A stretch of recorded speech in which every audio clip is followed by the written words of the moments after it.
Welcome to the Horror Hangout, a podcast where film fans watch the best and worst horror movies of all time and talk about them. My name is Ben Errington, and today I'm joined by regular co-host Mr. Andy Conduit Turner. Hello, Ben. Hello, everybody. How are you? Hello, everybody, and hello especially to our very, very special guest, a very esteemed guest. It's Johnny Vivash. As we have coined the term hardest working man in independent horror, welcome to the show, Johnny. Hello.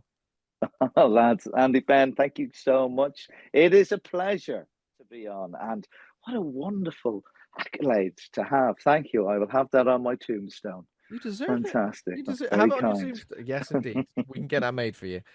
So welcome to the show. Thank you so much. Obviously, we met properly at Fright Fest this year for the first time, and we're very familiar with your face for a while. We kept mentioning this guy's popping up in everything when we were watching Fright Fest, and then it became like a joy for us to be able to see you. We're popping up in everything. We'd need to maintain eye contact when you appeared on screen. Thank you very much indeed. Yeah, I have a habit of popping up at that festival, definitely. And thanks to the lads to keep allowing me back on the screens of Fright Fest. So yeah, it's always a joy, always a joy. Yeah, very much like the interconnected, like the linchpin of the shared British horror indie cinema universe that you come in there. Like we should at some point, Johnny, we should like maybe work out some kind of contractual clause. We have to play the same guy or a relation of this person in the same one. You'll be like the new Stan Lee. You'll be It, appearing in all this stuff, linking all these worlds together. it would be, that is, I love that idea. That's a great conceit. And I think there could be a metaverse going on there too, and that 7 degrees of separation with some of the characters that I could pop up in different timelines. We should do like a, like a almost like a family tree. So this guy who you played in Blood Buzz is actually the second Yeah. cousin twice removed Yes, of your indeed. character from like How to Kill Monsters, or Yeah, however we link those things together. that would be brilliant. I love that family tree. That would be amazing. Yes. I love Get to it. work on it, internet. Yeah. Sounds amazing. Brilliant. So, this year, Blood Buzz was one thing. One the short film Blood Buzz. That you were in. So yeah, Blood Buzz is one of the films. So it's made this year has been predominantly Blood Buzz and The Fairy Moon. Blood Oh Buzz yes, of directed by course. Daisy Bata, and then Fairy Moon directed by Craig Williams, um, alongside the fantastic James Swanton, because there's only two of us in um, the Fairy Moon. So those are the two shorts that have been kicking around the festival circuit for me. The other work that I've been involved in is in post production, so there was no features, sadly, this year, but We'll make up for it. plenty to come into the new year, into 26 for sure. Plenty to But come because you've recently filmed something, haven't you? You where you play a man of the cloth. That's right, that's isn't it? correct. Yes, that is Lost Faith. So we wrapped, I think we've got one more pickup day, but we were shooting in Wales, in Pontypool, in this wonderful, very creepy old church, there are many in Wales. And I think somebody had bought it and had great grand designs, ideas, and plans, and then just realised the undertaking and had put it back out on the market. So it was a brilliant location, and that's where we shot a lot of the stuff. And then we shot in Richmond, around the corner from Ted Lasso. So, Oh our little wow. kind of indie brigade arrived in a couple of cars, and then the Ted Lasso people were across the green with loads of vans and trucks.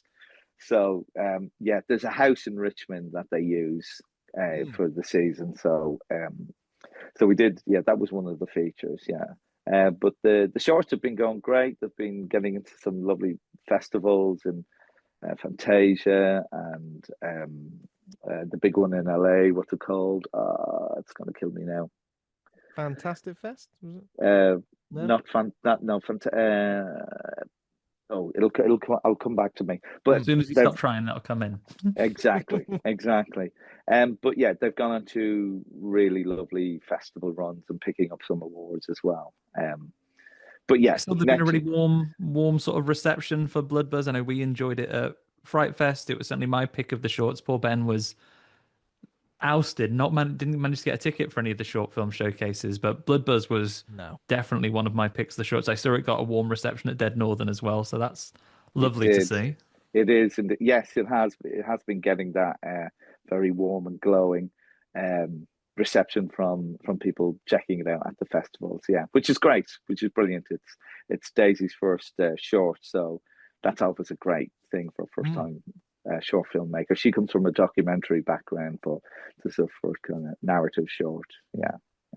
In terms of your career, Johnny, is it always been horror for you? Or have you kind of like been in other genres as well? Is it mainly horror? Like I'll do other genres for sure, but I think I've always had a profoundly gigantic love affair with horror for sure. And then when that kind of moment came where you start to work on horror movies, you suddenly have an epiphany moment. And I think it is a bit of a choice as well because the industry is very hard to go right. I want to do everything. I'll try and do a bit of romance and comedy. I want to do serious thrillers and that's great to have a blueprint, but that doesn't always work out in every actor's mind that they want to have this incredible career. And what happens is these things suddenly arrive in front of you, and you go, "This is exciting. This is a great story." And there's lots of blood and gore, and I quite like the monster in it. And you kind of embrace that, and it begins to tick a load of boxes that you liked when you were growing up, and you kind of stay on that path, and that path suddenly turns into a big road, and it turns into a big, wonderful community of fantastic filmmaking people, and you want to stay there, and you want to continue. Obviously, you want to continue working, and I think horror and sci-fi will always have really dynamic and interesting stories to tell, and across huge swathes of what culture is, from politics to everything, So yeah, I've stayed with horror, and I will continue to stay with horror, But obviously happy to do other stuff. But I do love theatre, and I did a lot of theatre before I started making short films, and that was great to work in the regions and do a lot of regional theatre and that kind of thing. So that's where the story began then in theatre, is it for you, Johnny? Well, yeah, because the story began way back in the dark, way back. I went to art school initially, so I trained as a painter. So as soon as I finished, I moved over here, got a job in the Tate Gallery in the bookshop, and then found a studio. And in that time, I was kind of very interested in film theory and film as a process of making art. So it's always been there. And I was quite interested in horror tropes and that kind of thing. And I ended up shifting very slowly, initially on a glacial level, to in front of the camera from behind the camera. And that was, making videos, making installation, that kind of stuff, and then being in other friends' films. And then that's where I kind of suddenly went, I'm really enjoying this. And then I kind of got the bug then, I suppose, if you want to use that expression. I started a lot of short courses, and then luckily got a scholarship to go to drama school. So that was my trajectory, and then on theatre. Incredible stuff. And Johnny, I think you probably could serve as the catalyst for what I think is absolutely essential for the ongoing relevance of appointment television for me. I'm not a hugely powerful producer, but one of these days, I think because of your, not just to be nice to you because you're here, because of your like the work you can do as an actor, I think when I see you in a role, it's not uncommon, and we can see you really credibly being fighting off against all the kinds of horrors of the unknown, covered in blood and gore, doing either playing it straight or adding some comedy to it as well. But equally, I've seen you play the straight man, the foil, the guy that's just doing a job before all these things go on as well. Yeah. And getting to my point here, we know that I think you see the diminishing returns of television, network television, Mhm. and in favor of streaming and the Mhm. on-demand. The fact that most people under 20 watch more YouTube than broadcast television Of course, now. yeah, yeah. What we need, if things like our soaps, our institutions are going to survive, we need to inject the genre tropes that we bring into this. Yeah. Hear me out, producers that I know are listening. Johnny Vivash, the new landlord of the Queen Vic, at I which like point this. EastEnders becomes, horror and sci-fi come to Albert Square. You live in London, it's mad. More like the things that happen in EastEnders today, quite commonplace, day to day. Has the Queen Vic found itself transported into an interdimensional rift yet? No, and you could be the man behind the bar when that happens. I quite like this pitch. I quite like it going in a hereditary direction, particularly at the end of Yeah. Hereditary, where you have that the cult of Albert Square, which will Yeah, be fantastic, Pretty much, you isn't it? know? and you could bring so many people back by that nature. You imagine if Peggy Mitchell comes back, like in Hellraiser, comes back as a bloody skeleton to begin with, and then I through think she's film grant, actually she has consuming actually passed people. away, Barbara Windsor. She's bad taste, maybe. Oh, the fine We folks can at we can Hollywood have walk a got thin no, line. We can walk a thin they've, line with that. they've got And what no, about they've got no scruples. You could bring her back as a different actor, as of the portion of the as part of the magic. well, I always found, and she's a wonderful actress, and this is terrible because I don't know her acting name, but the character that she played, Dot Cotton, which is always quite Oh terrifying to yeah, me. And I always thought there is something slightly demonic yeah. and slightly Something unsettling Crypt and Keeper about her. brilliant and Crypt Keeper about her. Like June she Brown. holds, I don't know why I know that. Why do I know June she's Brown? brilliant. You know it. You know her Chain name. That's smoking, yeah. laundrette working, Dot Cotton. But I Oh, think she yeah, could hold the keys to the yeah. truth of Albert Square and what Exactly lies right. beneath Albert Square.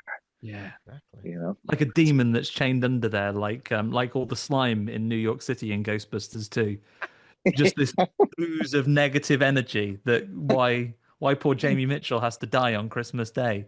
Things like that. All these things, all the trauma that happens there is all driven by this pact that was served, and already you've got a prequel series in the yeah. bag. But some of it is quite dark. What was it? Somebody died in the swimming pool on their wedding night. Was that an episode Oh in the God. wedding dress? They got entangled in the wedding. I think it was a borrow from a Hollywood movie, and I can't remember which one. But they got tangled in it and they drowned in this beautiful hotel, the swimming pool of this beautiful hotel on their wedding night. This is brilliant. So maybe EastEnders is taking a leaf out of that book slowly, but they've got to quicken up on Embrace full genre tropes here. this. Like your old folks will, maybe your traditional audience, but they're on the way out anyway. You've got to they'll get on board or you'll replace them with a whole new breed of people that are tuning in every week. Because let's face it, now your reliable audiences are people that consume superhero movies or wrestling like it's a soap opera. Now Yeah, we need to yeah. bring these elements to our real soaps. And like I say, Johnny, get you behind the bar. Look, I'm happy to do it. I'm happy to go in and have these meetings with the execs. I'm thinking of the merch and the collectibles. Can you imagine Oh the God. Yeah. collectibles? Goodness. Be endless. The folks at Eagle Moss would do a whole chess set of you all. What a time. That would be brilliant. Johnny, Give us Fantastic. give us you a also call, corporate synergy, guys.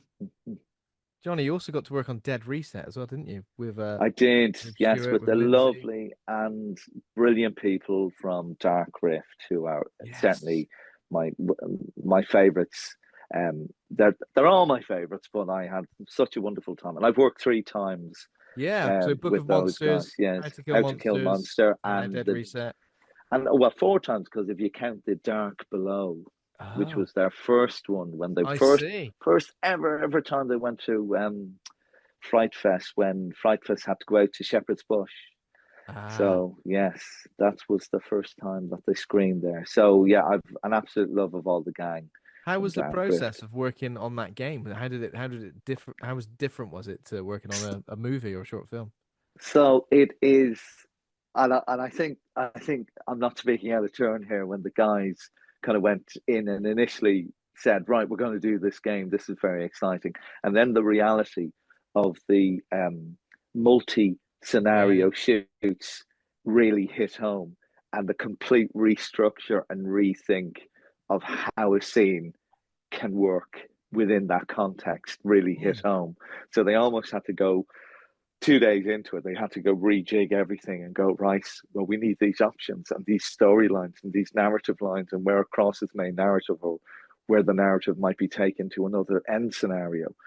So I think it was, as with anything, if you come from a linear narrative main kind of feature drive, if you're in a game world like that, particularly with Interactive Wales, and you've seen those games, it's a very different way of thinking about what the multiple storylines can be, any one character, and how they're crossing with other characters. So, and without giving too much away, because I think people have played the game quite a bit now, I suspect. Right.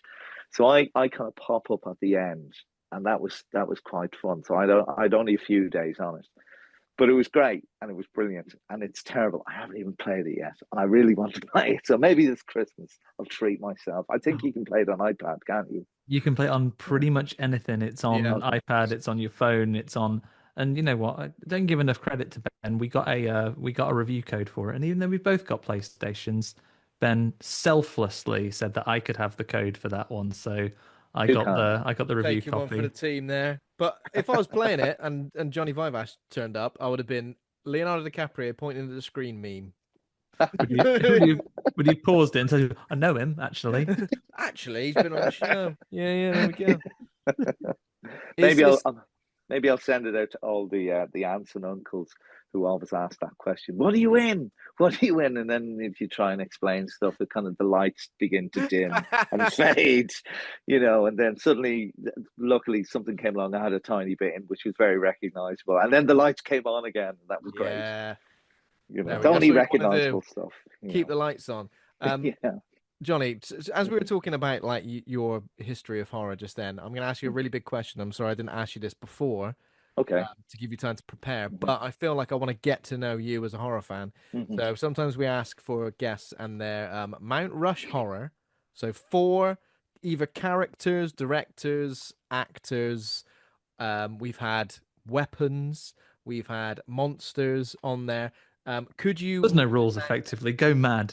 Could you whittle it down to 4 favorites that you'd include on there so we can understand you as a horror fan a little bit more? Oh God, right, okay. So, right. So the film, 4 films essentially, 4 directors for. So maybe not necessarily films. Maybe characters or directors. Or if it helps you get a franchise out of your system, then you can pick any figures you would like. Basically, if I can carve them into stone with my increasing stonemasonry skills that this show has been engendering in me, then we can get it done. The engineers are ready.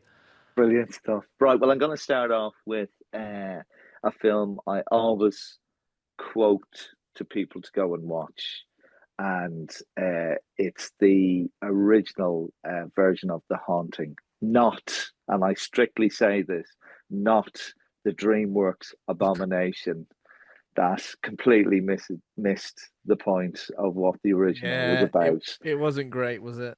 Oh my God! Because all the ghosts, you could see them, and they added in a load of CGI, which has not dated that well at all. And I think Liam Neeson maybe did it because he needed the tax bill to pay off, or that's a bit of a presumption on my part. But that's terrible. But the original is amazing. The 1963 original. That's it, The Haunting. Shot in the UK, I believe. I can't remember. In Herefordshire, I think the exterior of the house is somewhere. And then I think they shot a lot of it in the US. But there's a couple of very recognizable faces. One in particular, if you know the old Hawaii Five-0 series, Dano from Hawaii Five-0, the old series, is in it.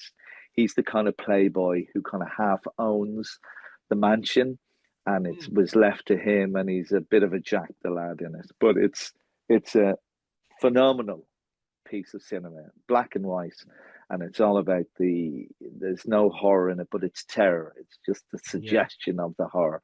And when I watched it, it just completely floored me. So that is definitely one that's on my list for sure. I genuinely don't know if I've ever seen the original Haunting. So, Oh, please go and watch it. It's great. It's great. I Episode think, incoming. yeah. I think I had an anniversary about 2 or 3 years ago, so it's probably worth looking that up.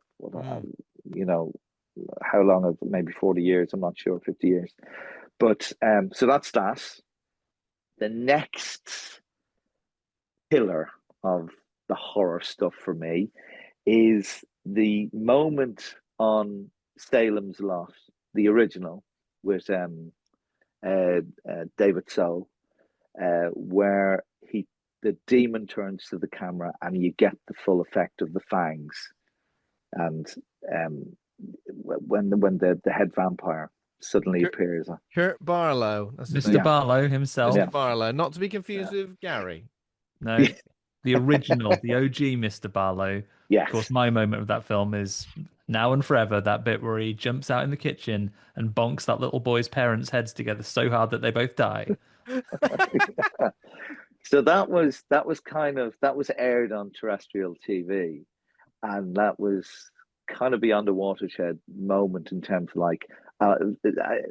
in terms of personal watershed moments, like going to bed because there's primary school in the morning.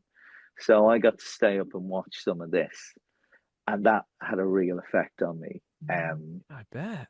And it was, yeah, there's a lot of it's quite weird because a lot of this stuff has happened when it probably the wrong age, that kind of thing, you know. The third one, they're all beginning to flood back now. Oh my God, it's like therapy. Thanks, lads. Let it all out. Let it all out. Yeah. We had a family trip to the US way back in '82, and it was my first experience of a horror movie in a cinema. And my cousin Carol Ann and a couple of her friends were forcibly lumbered with me and my brother to look after us while my parents and aunties and uncles kind of went out, and half the family married in the Italian side of the family, so they were going to go out and do all of that kind of stuff. So they were lumbered with us, and they took us to the cinema, and they knew their friends had worked at the cinema. So my brother had got wind of what we were going to see, and then I hope you don't mind me. I hope you don't mind me saying this, Dom. Dominic is my brother. So he banged his back getting out of the car, and I think he did it on purpose. And he feigned this injury on his back because he got word that we were going to go and see Poltergeist when it had just come out. So he didn't go. Whoa. Sorry. Can I just stop for 1 second? Yeah. Is your cousin's name Carol Ann, and you went to see Poltergeist? Yeah. Oh my God. I was literally about to say it wasn't Poltergeist, was it? But yes, the old back injury. Oh no. Out for the season. Get me on the bench. So he had to be taken home. So we got in. I was taken in, and I was completely underage. So they knew people that got us tickets and that. And it was completely the wrong age classification for me to go and see Poltergeist. So I'm sat there and I watched this and have this incredible experience. And the thing that really stuck with me is that moment, a couple of moments where the steak starts to move along the counter. God, yeah. And then there's a section where he looks in the mirror, and it kind of starts to peel away the face. So yeah, amazing stuff. This is the stuff that is just true nightmares. True nightmares. Yeah. The mountains taking shape now. I can imagine almost the house from The Haunting with like maybe the figures starting off in the front there. Then you've got Mr. Barlow just out the front there, his eyes and the fangs there. And then maybe Carol Ann, and we'll put in like it's the modern era, like back in the Mount Rushmore days. You couldn't do multimedia. You can now. I think a big TV permanently on static. If people want to help pay for the if people, The we can have a subscription. financial Yeah. outfit there. We can maybe even screen horror movies on it at great expense for people as well. But just a Carol Ann in stone reaching out for the thing. Yeah. What's that Yeah. fourth Love this. figure you're going to round this out with? So, well, the fourth figure is more, and later on, actually, when there's four characters actually in this scenario that I absolutely adore, and to this day, I don't know why there hasn't been a film made about them or about how they came into being or where their trajectory was in the psychology of how they appeared in this dream. And it's the death squad that turns up at the door of the main protagonist's house of American Werewolf in London. Oh So God, yeah. those four characters and that mini sequence. I don't know how many times I've watched this mini sequence, and I think they're the most fascinating Oh yeah. entities that could be part of this wider and more disturbing universe, and why nobody has made a film about these four. Maybe there is a fan film about these four, which would be amazing to see. So if it is out there, do send the link. I'd love to see it. But those, I think, were just a genius Yeah. piece of creativity by it's John Landis, isn't it? Yeah, American Yeah. Werewolf in London. Just incredible. Like it's an amazing movie of its time and era. And that cinema that he comes out of, which is now, I think, a restaurant. But I had seen Blue Velvet in that cinema when it was a cinema in Wow. London. Yes, way back in the day. That's And it was a amazing. great cinema. It was brilliant. It was brilliant. It played lots of obscure stuff, and it wasn't a porno cinema. I'm sure it was at some stage, But when I went, And it definitely wasn't a porno cinema when I went, okay? I'll be honest. What are you wearing that Big Mac for? Forget it. it didn't fit. I was going to grow into I it. looked like a Jawa in it. That's a great choice, though. I mean, whenever that moment happens in American Werewolf in London, every single time, no matter how many times I've seen the film, I'm always like, oh yeah, this bit. Like, this bit is mad. Yeah, Just the whole it happens so fast. It comes out of nowhere. Oh God, yeah. It's like a gentle, tender scene that happens, and it's Yeah. like John Landis and the rest of the crew. They're like, right, I've got these terrifying mutants that are going to kill this family. How can we make them worse than they already are? And someone went, make them fascists. Yes. Yeah. The most horrendous Nazi death squad, SS death squad you can imagine. And let them just destroy the whole family, assassinate the whole family, and use up infinite amounts of ammo and burn the place down. It's just amazing creatures. Four great choices, and at least that gives us and our audience a little bit of an idea of you as a horror fan, Johnny. So thank you very much for that. Pleasure. Okay, right. So before we do get into the film of the week, let's talk a little bit about horror news. We've got some stories just to very quickly cover.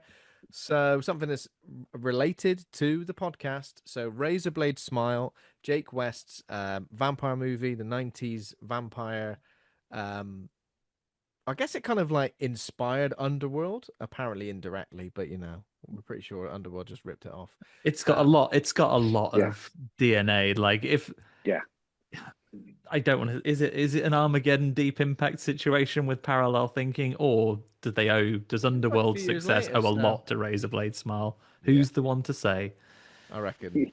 Yeah. Who'll tell the truth of that one? Who will tell the bloody truth? Come on. In years to come, But the 4K Ultra HD Blu-ray is being released in the US in November, from Severin Films, and then the UK in potentially March. I've heard March next year from Nucleus Films. And the reason we're discussing it, I mean, we would anyway, because Jake's a friend of the show. He's been on the show multiple times talking about Phantasm movies.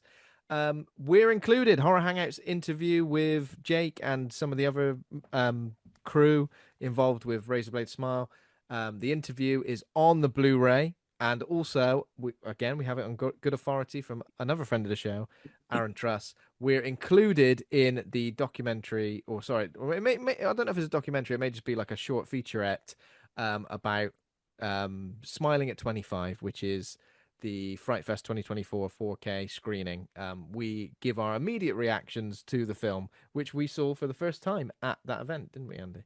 Yeah, what a time. And like, if you'd asked me when I first became a horror fan, to be honest, if you'd asked me when I first started co-hosting a horror podcast, that would something I'd done be on a bonus feature of a 4K release of a cult classic, I'd have said nah. But now here we are. This is where we are in the world. I do know that from the Severin announcement that if you are in the US, part of their big Black Friday deals agenda as well, isn't it? And That's right. everyone remember, Black Friday isn't just an Amazon thing. Bezos has got enough money. Go and buy things from folks direct. 28th of November, I believe, the sale kicks off. I don't know if that is actually Black Friday. What even is a Black Friday? I don't even know. But yeah, it's available. Go and purchase it. See our faces. Obviously, Andy did a great interview with Jake. Also with Aaron Truss, he's there as well, and producer Neil Jenkins. That's right, isn't it? It's the producer slash he's the effects whiz. Oh my God, right? of course. Sorry, in the list here Yeah. it says producer, but yeah, he's the effects whiz as well. He can be two things. He's a talented guy. Yeah, there are audio commentaries. I mean, there's basically 9 hours worth of special features. So if you ever own this film on VHS, which I know a lot of British horror fans did, including John Crinnan, who messaged me, said I'm picking that up because I had it on VHS. I'm gonna need that. So yeah, go and check it out. Yeah, and Very, I think very the big excited. thing is like a fabulous honor. We've heard Jake talk about this as well. Is just after we had that screening, I had the pleasure of sitting down with Christopher Adamson, who plays the head vampire, Mr. Barlow style, in that film, and get his take on seeing that film 25 years later. And he's sadly passed away since. So like the great honor, and I don't throw this word around lightly, of being able to conduct what turns out to be his last on-screen interview. Like what a privilege. Like I say, That's amazing. Yeah. like it, and it was such a lovely man as well. I'm so glad he'd been able to see that film restored in all its glory. And props to Aaron. He's done an incredible job. Yeah, As much as he'll joke about it, Jake didn't actually lock him in his basement and force him to do it. He sat down and, with the ability to leave anytime he wanted, that we have to confirm legally, he did a real painstaking job in getting that film to look its absolute best for modern audiences. What a body of work. Yeah, he's a brilliant guy, Aaron. Yeah. Keep an eye on our socials because we will post about when it's available in the UK for Nucleus Films as well. So yeah, there's that big piece of news. Also, a couple of other smaller bits of news, less important, of course. Eli Roth is remaking Ice Cream Man. Did you know this? I didn't know it until they announced a still from the movie of a very sinister-looking mustachioed Ice Cream Man. It stars Ari Millen as the titular character. And yeah, it's so who else have we got on it? So it follows an idyllic summer town descending into madness when an ice cream man serves kids sweet delights with horrifying results. The film wrapped principal photography in September and is scheduled for a wide theatrical release in 2026. What is everybody's favorite treat to get from the ice cream man? Good question. An ice cream man favorite. I mean, you've got to go. Even though Maggie Thatcher had a hand in it, and Mr. Whip, you can't really go wrong with those. Wait! Maggie Thatcher had a hand in it. There's no time to look at that now, but yes, because of some tax laws that Maggie Thatcher put through, it facilitated the creation of soft serve ice cream. Oh, well, there we go. Thank God for that. But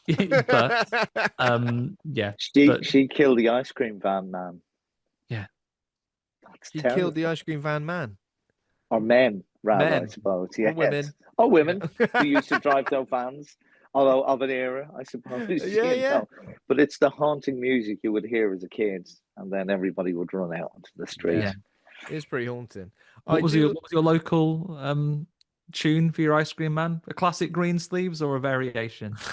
Variation. London Bridge is falling down. I often Yeah. Yeah, that was a regular. One? you know. I didn't like it. Um, When it got further away, it became like all distorted and warbled, didn't it? It was horrible. It was like started slowing down, like you were descent into madness. Maybe that was the drugs in the 99 with sprinkles. You never know. Yeah, it's Yeah, those sprinkles that get you every time. exactly. Has anybody Aside from a seen? 99, a screwball's always an I was going to affordable say a treat when you're screwball, Killer. on a pocket money budget. Yes. a screwball, or like an apple cider ice lolly if it was a particularly Very warm nice. day and you needed something refreshing. Apple cider ice lolly with alcohol in it, or just the Who taste. knows? Who knows? The kids of Withywood, Bristol were hardcore enough without needing a little alcohol spiking as well. I have a vague memory of a Godzilla-shaped ice lolly, a green ice lolly, Yeah, which traditionally not a yeah, favorite flavor is a green, but it was an apple, so that's okay. You got to I take a gamble remember that it's that. not a lime, and like a red on the inside, maybe even some sort of jammy content. I Mm. cannot confirm I from my feel like memory at that's. this point whether it was officially Godzilla licensed, I but feel like you've big fan of those. activated in myself, A activated core something in my memory in your brain, brain. Winter Soldier style. Yeah, Yeah, I can see it now. All right. Has anybody seen the original Ice Cream Man movie, the 1995 film with I haven't directed by seen Paul it. No. Norman? It's got Clint Howard in it, who Yeah, my recently. my memory immediately replaced Clint Howard with Reggie Bannister because I'm getting Phantasm Oh yeah, confabulations, but got to be it is Clint Howard. the only two ice cream men of horror, right? So it's easy to confuse them, I guess. Clint Howard, who recently got done in by Art the Clown as well in Terrifier 3. Mhm. Yeah, poor chap. Poor I've got fella. to add, I've got to add this to my list now. The ice cream man Yeah, sounds intriguing. Yeah. it does, doesn't it? Yeah. And finally, so we've covered both of the Smile movies on this show, and now we're getting a prequel comic which is set in 2005, titled "Smile for the Camera," from IDW Dark, and the first look has been revealed and it's being published in um, February next year. So yeah, looking forward to that. Have you seen any of the Yeah. Smile movies, Johnny, at all? Oh yes, absolutely. Yes, the Yeah, first one say yes, love them. you love them. Very disturbing. Yeah, yeah. First one has oh, what's his name? He was in oh, this is terrible now. This actor's name has just gone out of my head. He was in The the first. guy He Kyle plays it. Kyle. That's it. Kyle Yes. Gallner, yeah, he's Yeah. got like the opening sequence in Smile 2. Like I keep thinking about it. I kind of feel like I want that film, like where he Mm-hmm. goes into this like, is it like a drug den or something? It's almost like Yeah. it's shot Yeah. like an Yeah. action film. It's shot like Yeah. The Raid or something like that. Yeah. But yeah, he's Yeah. great. But he's great. Very watchable. Brilliant. I think he's a great actor, and he's popped up in lots of great stuff as well. Mm, But yeah, I love the Smile stuff. It's very, very disturbing stuff. It's mm. great. Yeah. Looking forward to this then. I'm definitely interested in more stories from the world, so I'll be checking this out. Smile for the Camera. Andy, you interested? I am interested. I am interested. I think well documented that my appreciation of the Smile movies really stepped up from one to two, not from a performance aspect, from a written perspective Mm. potentially. Smile 2, though, I think a combination of stronger written narrative. I like the conceit. I like the way that I like the way the pieces drop into place, but also performance wise, absolutely off the chain. Oh Um, yeah, the Smile 2. performance. Naomi Scott Yeah, is. Naomi Scott, the fact that I think completely sometimes you can have something about a character which is partly baked. It is an afterthought. It is something that you say, "Oh, I'm a pop star," don't you know? They have fully realized that entire pop star persona. The fact that she has songs that you would listen to on Spotify, the fact that they've fully choreographed dance numbers, they've done a stage show for her. It is so well crafted. I know that if you were to go into that production office, there is a document this thick. For people just listening, I'm doing a symbol of quite a thick book. Like there of stuff that never even made it in front of camera, but if it was queried by someone, they would know it. And for me, that is the mark of you really creating something which is meaningful and is fleshed out, that you understand this character fully. And I think that really does show on screen. I think we had two pop stars in horror as well, didn't we? Because we had M Night Shyamalan's daughter Pop star slash master detective. Yeah, and I think like that particular pop star and her place in that film wasn't as well realized as something like Smile. So, you know, go to Smile too if you're a pop star being terrorized by a creepy, creepy smiling curse, a creepy grinning curse. Go for that one. Okay, that's all I got for You've got news. no And other news, Ben. I've got one little bit. As we've got Johnny with us, a man of the stage, as we've learned a little bit about. I'm really interested in a growing trend we're seeing of, more and new horror that maybe started its life in film coming to stage now. I don't know if you've been targeted by the same ads as I have. Paranormal Activity, yeah, a no, I've seen this. Yeah, a stage show running in London this holiday season, I believe. What an exciting concept. I know very little about it apart from the fact it's Paranormal Activity coming to the stage, but color me intrigued. I yeah, have not seen these ads, but I am now active when we finish up tonight. I will try and find these ads. I'm intrigued. You're a How are man they in going London, Johnny. You could go on a school night. to? I got to plan a Indeed. weekend away. I could go every night of the week and find out the tricks of their trade on stage. hang on a Um, minute. What's that free toad dude called as well, Andy? What's his name? Toby, Toby. Yeah, and I'm gonna get him in there. he's Paranormal. invisible and he's fine. I suppose so. Yeah, low So, budget. so yeah, Johnny in particular, what do you catgut. think of It'll this? be old catgut. Yeah. Um, it's a difficult one that, and I think there was theatre did go through. It does go through a lot of Hmm. fashionable things. I remember when I was going more regularly, you'd have one year they had lots of animals on stage. One season, it was like every production would have some sort of animal on stage. So, Inherit the Wind, when that was down at the Old Vic, they had a monkey on stage. I think it was in the second act. But the thing about this, when you start to introduce these elements into a play, and especially Inherit the Wind, which is a phenomenal play, suddenly the audience's attention gets completely sucked in like almost like a black hole to what the monkey's doing because there's a monkey on stage and it's a live monkey. It's not a monkey in a suit. I'm sorry, a man in a suit. There's a tiny little monkey on stage. The rest of the play, the world of the play is going on, but everybody is presuming that the monkey is going to do something, and the monkey's bored senseless probably. It's been doing it every night, and everybody's missed large swathes of the storytelling until it gets carted off and Yeah. out of the act. So they kind of stopped that. And then the following year, there was the weather elements were on stage. There were a couple of productions, huge avalanches of rainstorms, like really heavy rain on set. Then there was live bands on set. There was that down at the National as well. So it can go and sway. So it doesn't surprise me that they're leaning into a horror element because they've leaned into films before. Mm. Like they had the Bunny Boiler film on stage as well. Or Fatal Attraction.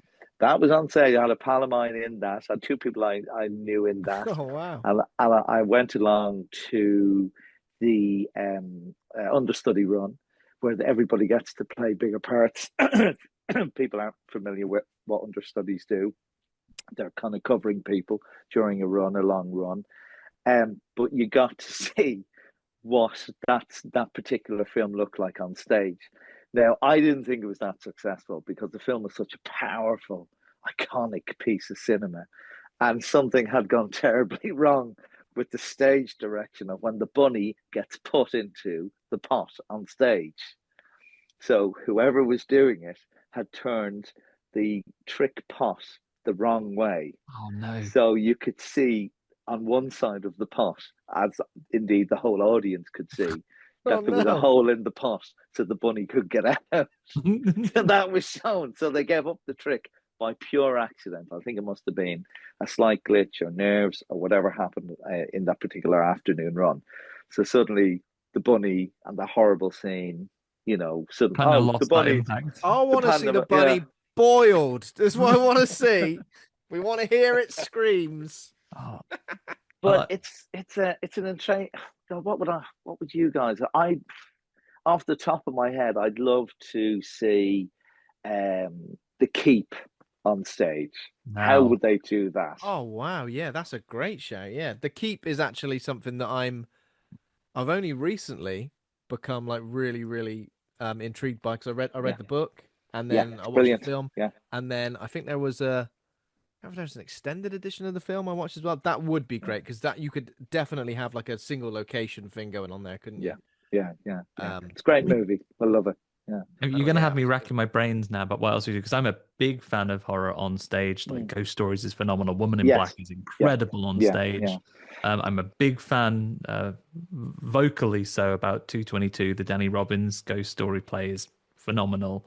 Yeah. I'm intrigued by Paranormal Activity, but if I'm trying to think of a film that would translate really well, I Well, mean, we've definitely said in the past like this would make a good stage show. So I'm just trying to wrap my brains of what we've I said. mean, you could definitely do a by chopping some of the action pieces. I mean, I've seen Phoebe Waller-Bridge do Fleabag as a one-woman show, and she Hmm. doesn't leave a chair on the stage. And for Hmm. anyone who has any aspirations to writing or acting or any combination of it, as much as it's a phenomenal performance, it's also incredibly depressing that someone manages to make it look just so flawless. But I can Hmm.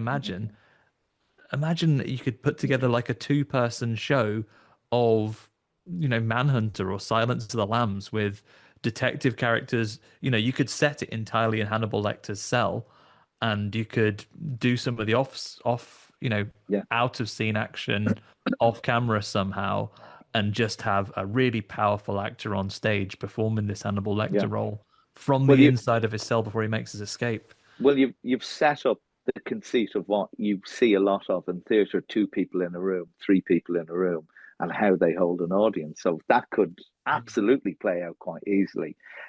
Woman in Black, you've mentioned many years ago, because it had left the West End, and I think it's come back into the West End again after many years.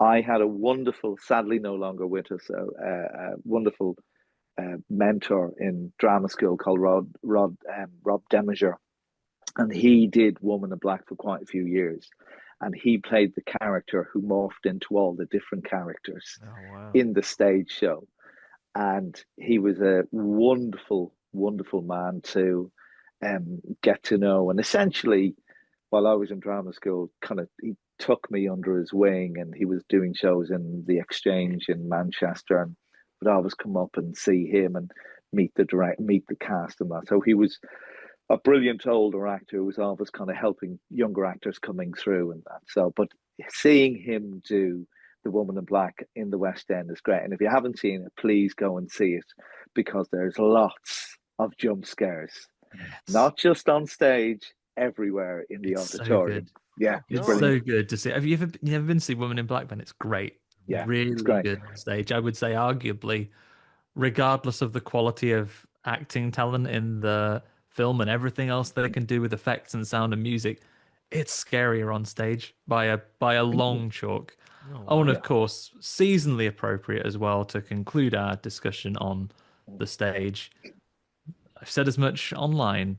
If you're lamenting in the horror community that transition from the Halloween period to the traditionally festive, the Christmas period that's almost upon us now, it is my duty to remind all of you that A Christmas Carol is one of the best ghost stories ever Yeah. written Yeah. Brilliant. Brilliant. and Yeah. performed wonderfully as well. And what I love about A Christmas Carol is it has such range. There are several scenes in A Christmas Carol which are genuinely quite frightening and Yeah. can be played as quite scary, as well Definitely. as it's the season. There's a lovely message behind it as well. You can have a whole emotional range when you come to A Christmas Carol. I don't know if the same production is playing this year, but if it is, I'll Google it, I'll look it up, and I'll share it in our notes here. There's a production of A Christmas Carol that they run in Dundee, and they have for the last couple of years up near me. Brilliant. I've seen it twice, cried the second time I watched it. It is incredible. Not so scary. It is mostly just very funny for the most Mhm. part, but it's really, really well done. And I, Yeah. I would turn it to any production of A Christmas Carol any time of year. Yeah. It's Amazing. definitely worth doing one. We kind of pulled out all the stops and did the one at the Old Vic, and that was amazing because it is. the scary bits are quite dark and quite Yeah. sinister when the ghosts start appearing, particularly Death, who is great. Like one of my favorite ghosts, Yeah. you know. And the Albert Finney film version is Mm. terrifying as well. When he walked around that huge black robe all the way around, and he's showing him everything Yeah. until that final sequence where he just like pushes him into the grave itself. Terrifying, but brilliant. Yeah. Brilliant times. Oh, just go through all this stuff. So we got to talk about like what else we've been watching, everybody. We'll move us along, shall we? Yeah. Okay, so what we've been watching, anything we've seen in the last 7 days or so. Gonna be longer for you, Johnny. Obviously, not on the show every week. Anything you've seen recently? I guess it might be good to ask you if you've got a favorite film of 2025 so far as well. Oh God, God, I should have I'm prepped firing more all the for big this. questions at you, Yeah. Johnny. I'm sorry about this. Oh God, thank God you're going to edit this because, well, actually, in terms of coming on to talk about the film that we're going to talk about a little bit later on, I did kind of go back into some of Osgood Perkins' work, Mm. and the pretty thing who lives in the house, is that the right title? Am I saying that? I am the pretty My wife was one. trying to say this to me the other day, and she Yeah, said it differently about four yeah, times. So, yeah. so I'm definitely. Please correct me if you've got Um, it there. it is. I am the pretty thing that lives in the house. Yes. So there was Yes. that, and then I rewatched February, or it's called February on IMDb, but it's the Black Coat's daughter. Oh, yes, that's the one I've not seen actually. Yeah. So I did rewatch both of them in lieu of knowing that I Mm. was going to go and see this, and I just think they're really, really beautiful. Two really, really beautiful films, and I can see there's a trajectory that we'll probably get onto when we talk about the other film, Keeper, later on in the show. So, and I'd seen Black the Black Coat's Daughter quite a lot. It's a 2007 movie, so back then, and that was his first outing really when he'd stopped being an actor. And I am a fan of that kind of slow burn, kind of very Mm. mesmerizing, kind of like lingering on shots kind of thing. So I kind of bought into all of that because it reminded me of I was really into that stuff back then, you know. But other films, I had a lovely night down with Craig Williams at the Nickel, and we seen the Mad Bomber, which Okay. is a which is absolutely fantastic. And the lady who wrote Psychotic Women, Keir Lassay, she did Mm. the intro to it, which was brilliant. And that was amazing to hear her research when she was doing the documentary and chatting about that film. Mm. So that was great. So I've been trying to kind of lean into some of those 70s movies a bit more. And this is all through Craig suggesting stuff because he's a massive fan of those type of films. But because he shoots on film, he'll just levitate to anything from that era that's kind of quite out there and quite brilliant, you know. So recently, the second Freddy movie at Dead Northern, which was just brilliant and hilarious, and I'd completely forgotten about it. But then it was great to see it in all its wonderful glory on Freddy's that Dead Revenge Note. is Freddy's Revenge. wonderful. It's just, uh, and of course, it's just ridiculously brilliant in terms of where everything's going, in terms of sexuality of people and where it's going and who's. A nice close up of someone's ass getting whipped by a towel. I know, I know, and what's being suggested in that film was Yeah. completely above what was going on because there was a cinema in Dublin called the Adelphi. It does not exist anymore, and you could go to that cinema and kind of get into 15 movies, not so much 18. You might be lucky enough to get into an 18 movie, but I went on a date there to see Freddy 2, and we were completely, not the right age to go and see this movie. But now that I went back and rewatched it again, I thought this is hilarious. I was on a date at this movie. What was I thinking? Have you seen the documentary about it as well, Scream Queen?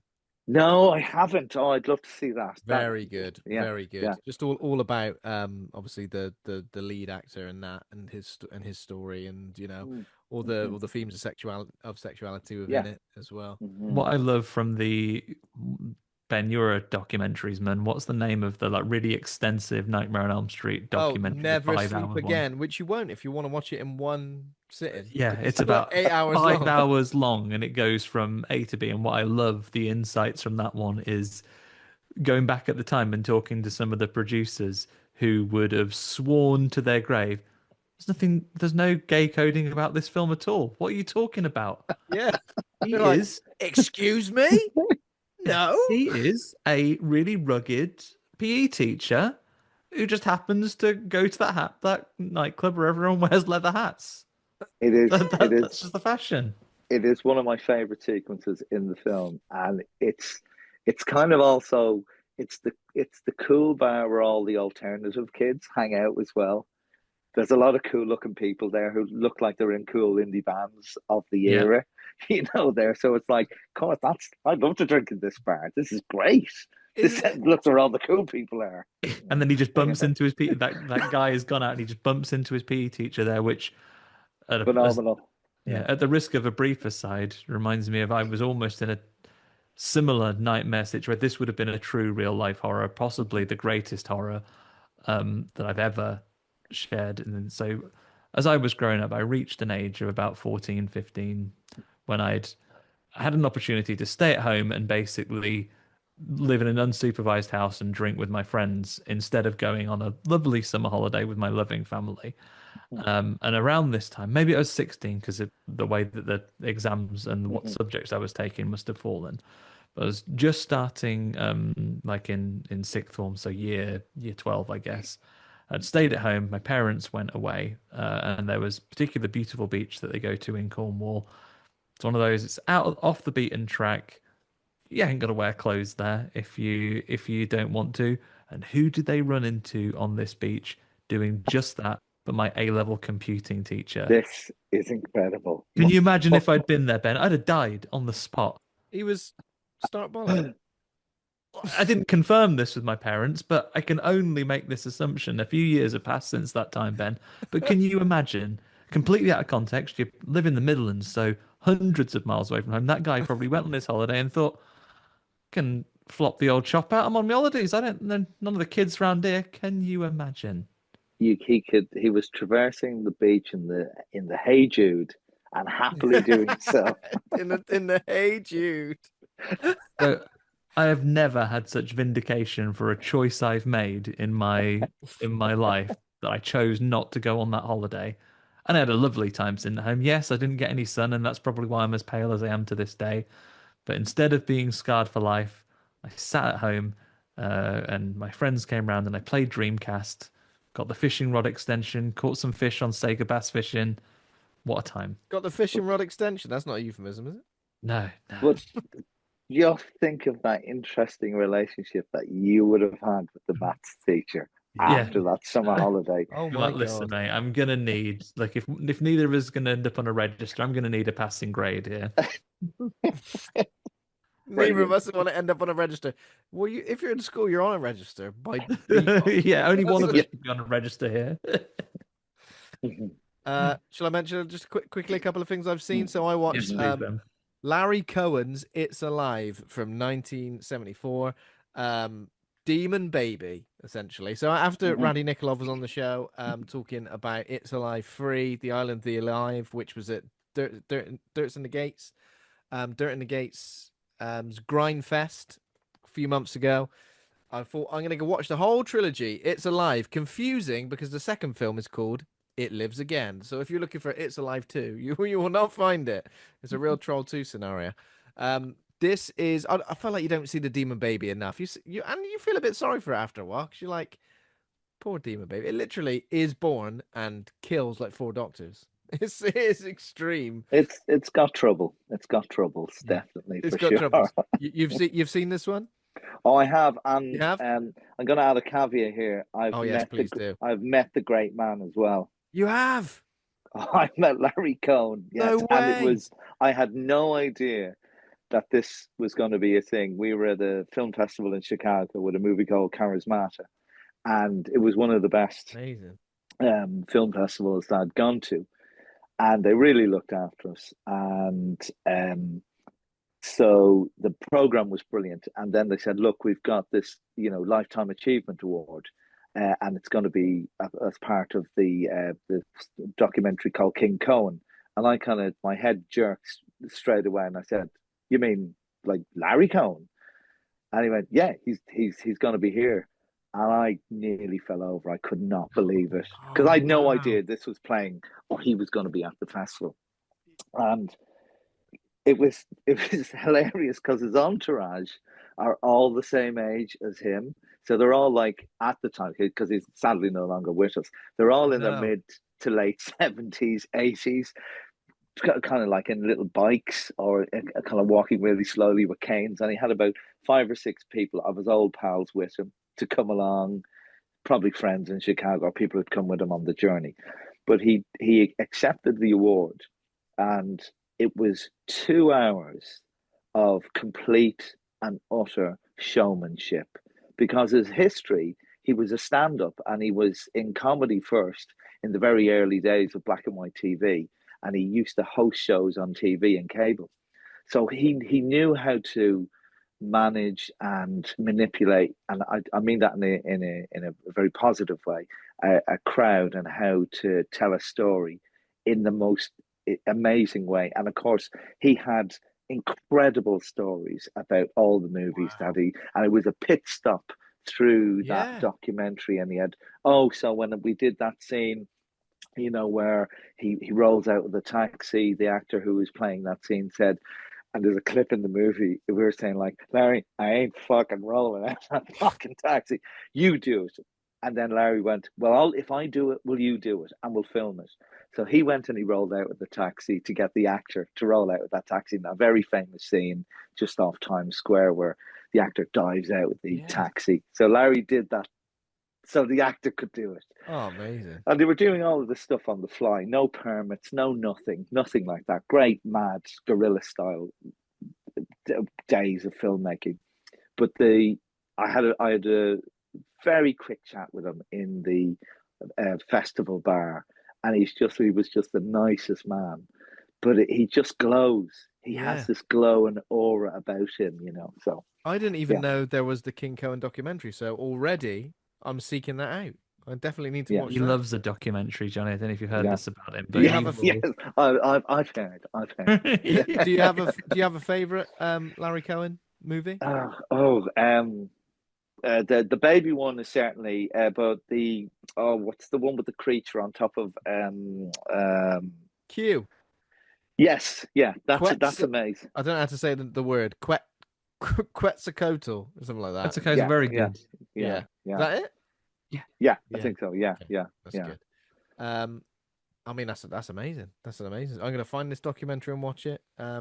But amazing, you met the man himself. I did also watch another kind of from another iconic director from Toby Hooper. I watched 1981's The Fun House for the first time. I've never seen Oh, this yeah, that's before. an old one. Yeah. Yeah. Was it a whole lot of fun with prizes possibly to be won, Ben, Oh or my no? God, I was singing that over and over again, the 90s Funhouse theme tune.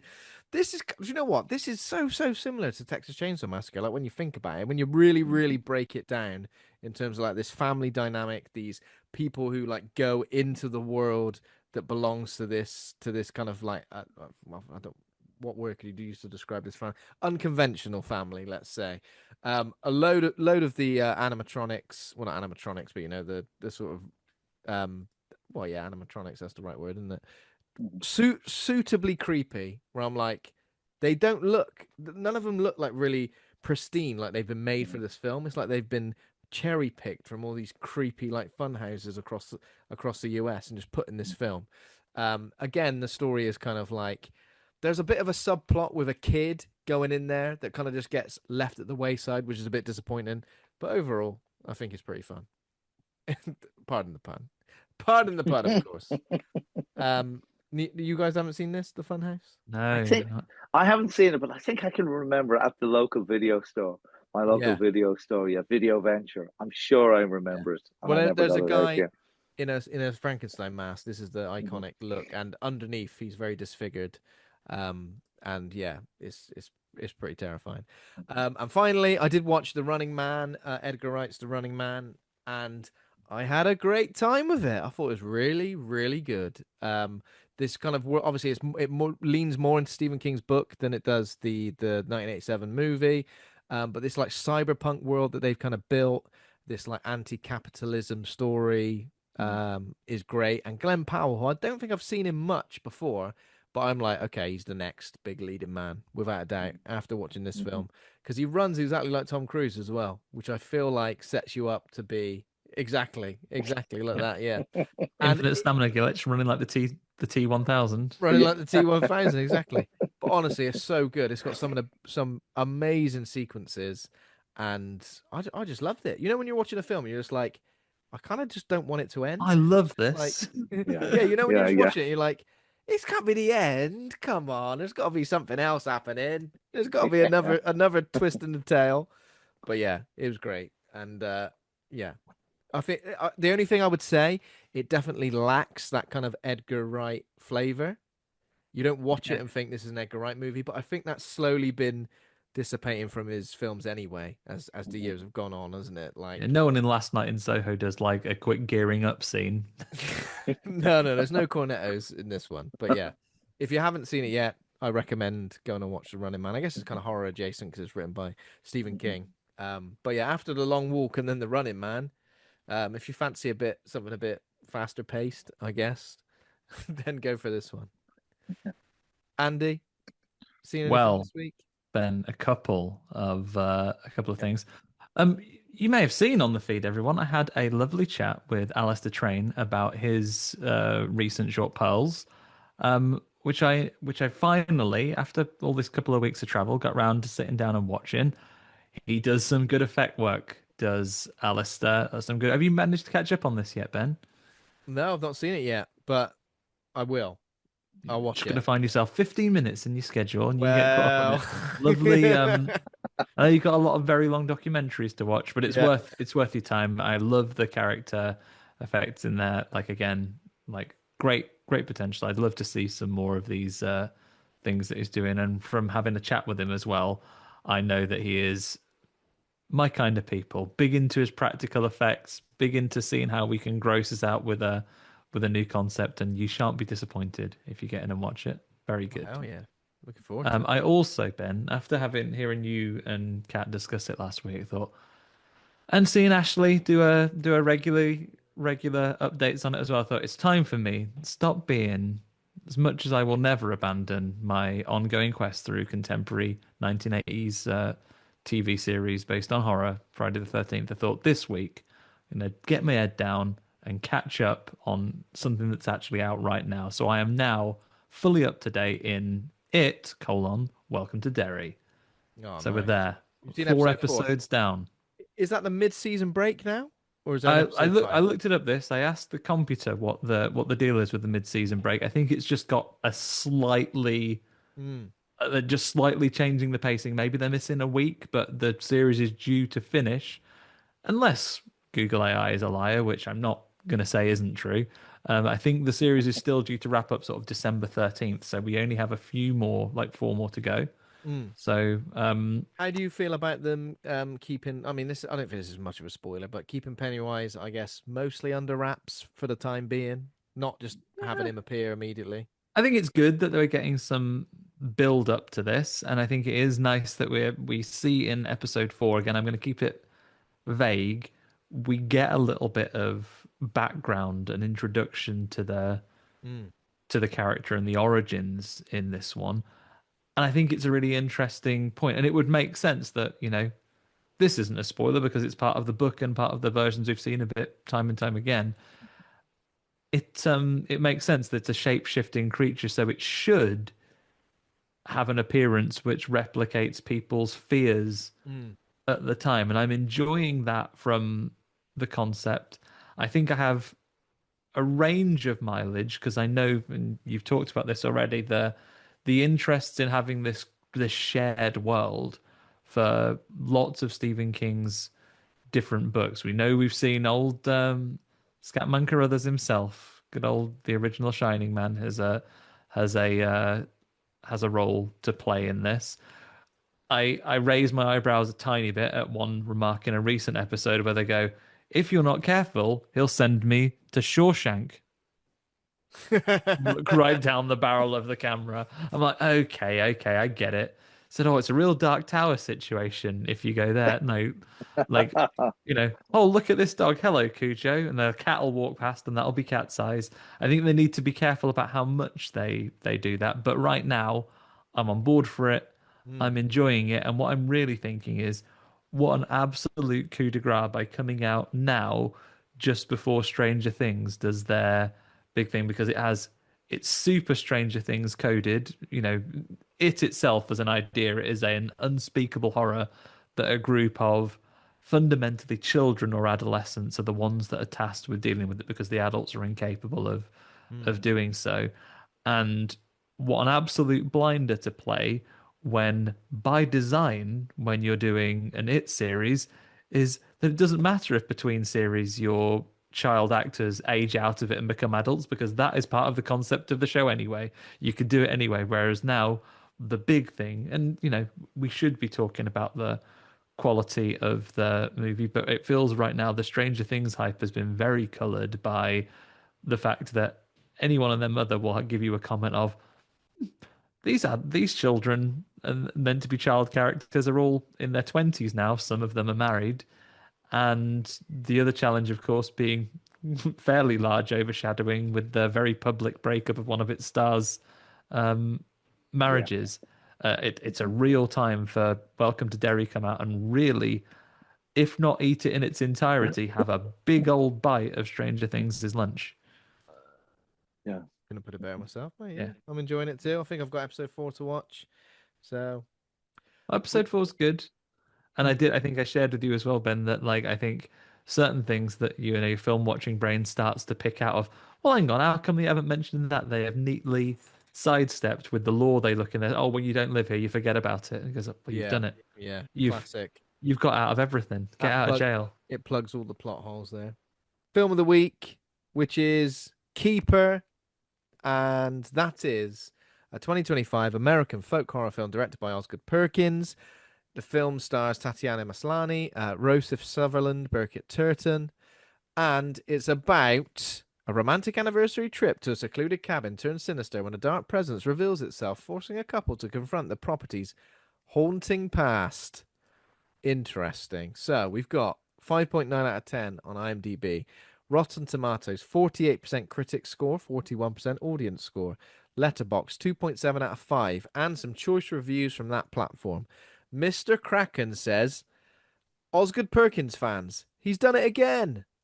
Osgood Perkins haters, he's done it again. In brackets, derogatory. 3.5 stars. Okay.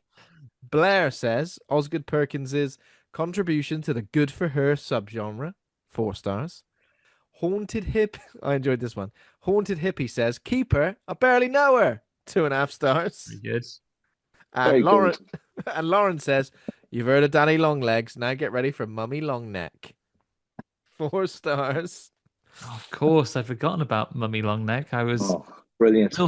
Real Cypher Diaz energies. Have you cloned me all those Django Fetts yet? Coming to visit you on this rain planet.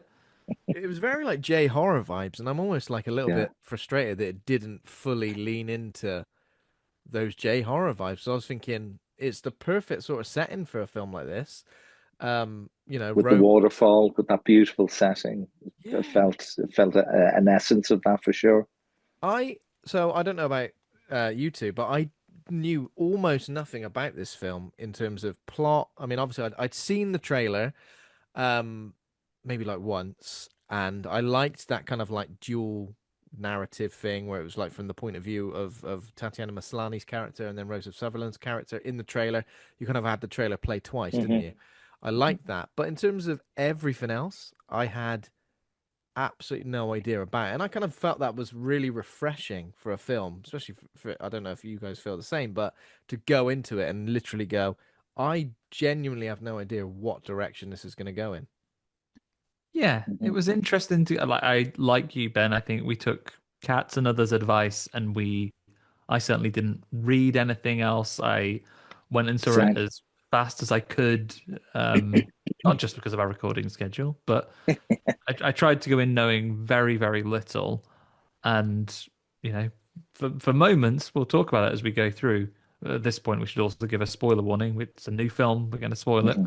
Yes. But, you know, roller coaster, there are moments where I was like, oh, like quite disappointed. And there are other moments that are like, oh, okay, we're going somewhere, we're doing something. But yeah, I think this one does benefit you from going in knowing nothing. Going in Hmm. blind, yeah. Hmm.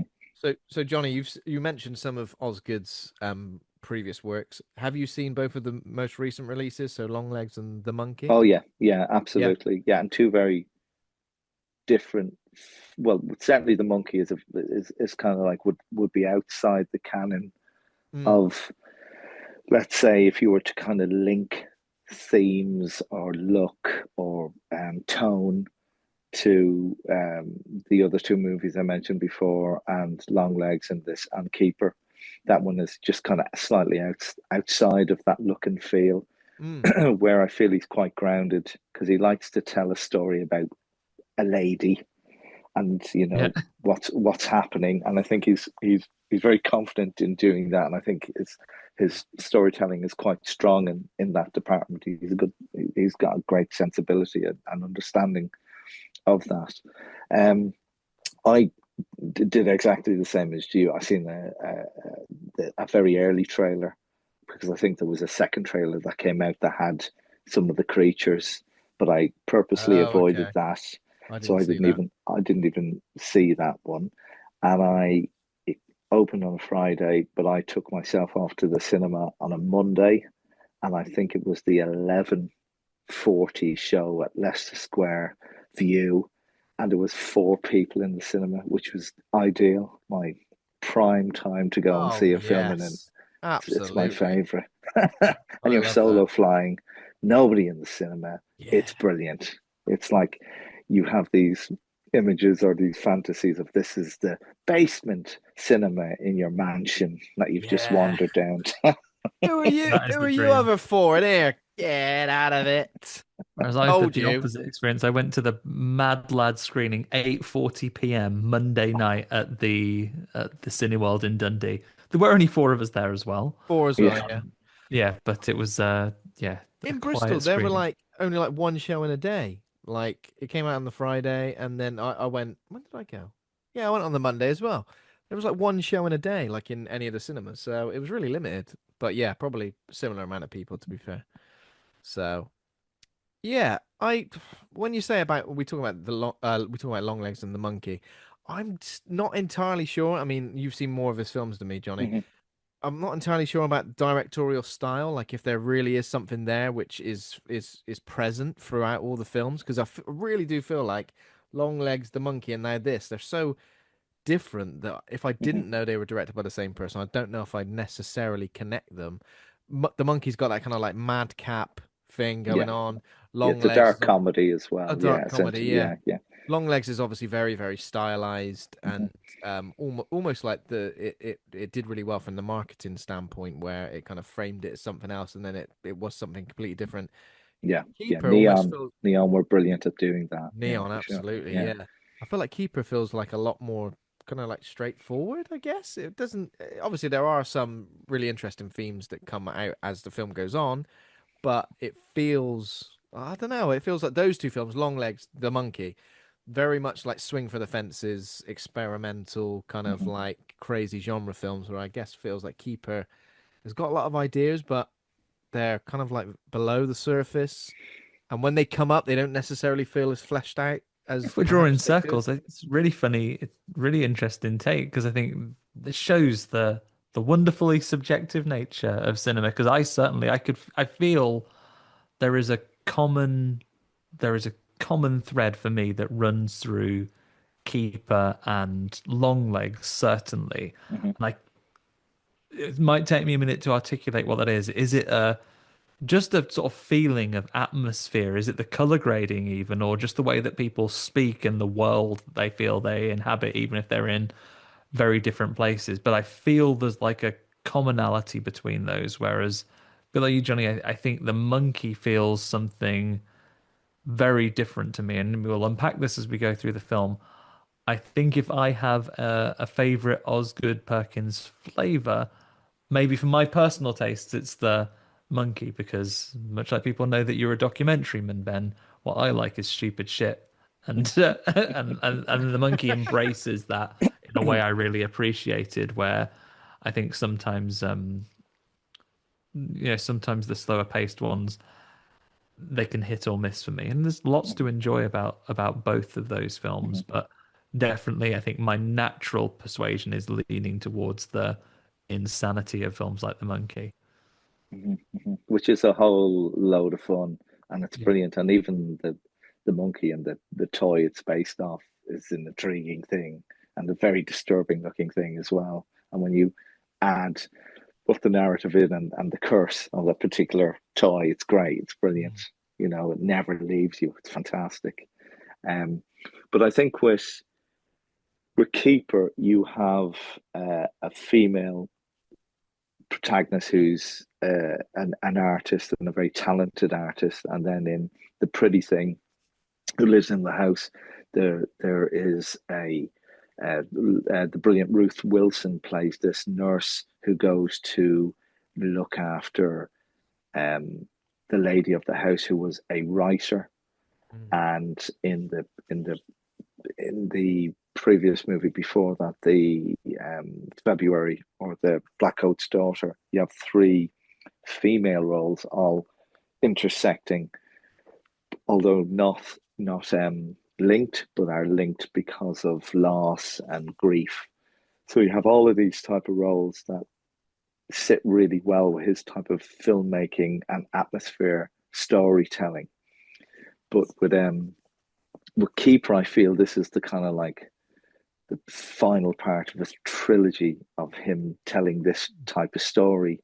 And I think he may have come to an end point with exploring some of the themes that he has in all of those three.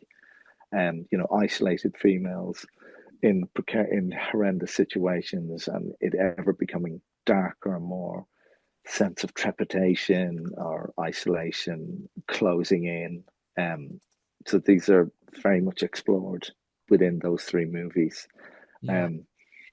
But I really liked Keeper, and I quite like the trippy aspect of it. When we get to that section in the film where the cake has to be eaten, Yeah. which I found fantastic. I think for me, those the strongest bits of the movie, that and some creature design that we get a little later on. I think when things really do begin to escalate, those are some of the strongest bits of the film for me. I think some of the things that didn't gel with me as much are maybe just about, and we talked to this before we started recording, maybe some choices, and maybe the way that the relationships work between some of the characters. Because for me, I found it a little easier to bring myself on board with the fact that there are these strange and wonderful creatures that are completely incomprehensible and beyond our ken. To that was far more believable for me than that these pair were a couple at the at the end. I was like, you guys have been dating for a year, okay? Really, you hate each other. B, it doesn't feel like you've got anything to talk about. Like we're going to this cabin for the weekend, and it's just like, put some effort in, one of you two. Jesus. There was such a uncomfortable air Yeah, uncomfortable within was the when when they were in each other's company, and it almost felt like, is it a year, or have you reached a point in that year block where like you're beginning to question something? I was kind of leaning into slightly, what's happening here? Are we in a slight bit of disintegration? What happening? Are we second guessing? Are we not understanding who this person really is? And I Yeah. was kind of like, It felt quite one-sided though. Sorry, Johnny, I didn't mean to mm, interrupt there, but in terms of the trailer, like there's a part where Liz's character sort of says, "Is this man I love, or is he putting on a show?" And then we see it from Malcolm's perspective, saying the same thing about Liz. So I kind of thought there was going to be this like mutual mhm, where they didn't trust each other or potentially what their goals were or what their real intentions were, and that was going to kind of unravel as time went on. But it felt really one-sided. I didn't really get much of it from Malcolm's side at all. He was kind of like constantly trying to just, I guess keep. They were constantly trying to do this thing, which was live up to the expectations of what like a year anniversary celebration should be. This is what we should be doing together, and Yeah. this is, and I don't know, it just felt like when more and more things got in the way, I didn't necessarily, I wanted to kind of feel, it felt like it was a very much a story from Liz's perspective. It would have been much more interesting if it was kind of ambiguous in terms of who was like the person we should be trusting and not trusting. And in terms of like this opening sequence where we see like all of these images of different women through various time periods, obviously, seemingly what it looked like falling in love with somebody, and then after a certain amount of time, being completely discontent with that relationship. yeah, First of all, again, this is a Let me spoiler. read my book in the bath, you idiot. Come First on. of all, yeah, Malcolm, sort it out, mate. You've had, again, spoilers, spoilers, spoilers, spoilers. First of all, Malcolm, you've had 200 years to perfect being a Mr. Lover Lover man. Get better at it. Why do all these women hate you? Like, I know you're gonna end up having to part ways with them in some way, but why do they all hate you? So all these different yeah, perspectives of like the honeymoon period. And again, this is fascinating stuff. Like I love it when relationships are explored, especially in genre movies. The honeymoon period, and then these particular the two people who start to like hate each other, maybe, or not trust yeah, each other in yeah, some way. I guess I was kind of just disappointed it was very one-sided, but also from that opening sequence, me as the audience, I was like, okay, so this is Malcolm doing this, and then Yeah, it mhm, was that. So I'm like, mhm, that I don't necessarily want my expectations to be always that's set incorrect, up. but the mhm, fact that it mhm, just was that was a bit like, could there not have been something else? Like What I someone will else say getting for mad? Malcolm, though, is that he is someone who believes that he's not one to get pinned down to a type, is he? I don't I know. think I could look through my dating history, significantly less than 200 years, I am very pleased to confirm. But I would say, as a rule, there has been a type of person I have dated. Malcolm, though, is like, right, who is almost the diametric opposite of the last person that I've fallen in love with and ultimately murdered to extend my life? Maybe that's the reason. Sometimes you're like, if you go for a difficult breakup, you're like, I don't want someone else who looks like that person and be reminded I'm yeah, gonna of go that for I event. would I would have been intrigued to find out a bit more about what you were touching on there, why and how his selection process came into being, and why all these women were important to him. Not Yeah. just beyond the fact, and spoiler alert coming up again, that these were sacrifices to the offspring of the witch, Hmm. yeah. the creatures essentially that inhabit around the house or essentially in the house. That what were the attributes that he was hoping to give? Was it a request from the children or the creatures Yeah. rather? No, no, But I you Do they know, agree. set up a do they set up the dating profile and go, this one, please? this I one, mean, please, from the catalogue. You yeah, I mean, know, one thing I would say about Malcolm, for all of the dubious choices he's made in his life, right? If I had already found myself in the fairly uncanny situation where I'd been granted a greatly extended life by the creatures of the forest after I murdered a witch lady, I think the last person I would date would be someone who looks precisely like that witch I murdered a couple of hundred years ago. I'd be Was like, that this was that sounds like this is going to be my undoing, actually. I'm not going to do this. yeah, would that yeah. was that just a coincidence? It Well, was? the weird thing that's why I think there's a little flaw, and there are several flaws going through the film, but I did enjoy it incredibly, and I do think it looks beautiful and it's beautifully shot. There's aspects of it that I think are very on point for his style. But that was a real clanger for me. But you've lived all this time. You're hyper aware of how it all began. Why did you pick on this occasion somebody who's the dead ringer for the witch you murdered Yeah. with your cousin. Why did you do that? You know? Pick someone who looks pick someone who looks different, or like, to be honest, for the thing, give me a line that obscures the fact that you don't remember what she looks like. She said, "Oh, it's been so long, I don't remember what she Yeah, that's looks true. like 200 Yeah. years. now." And Yeah. But he if you wear, mentions that she does look like her.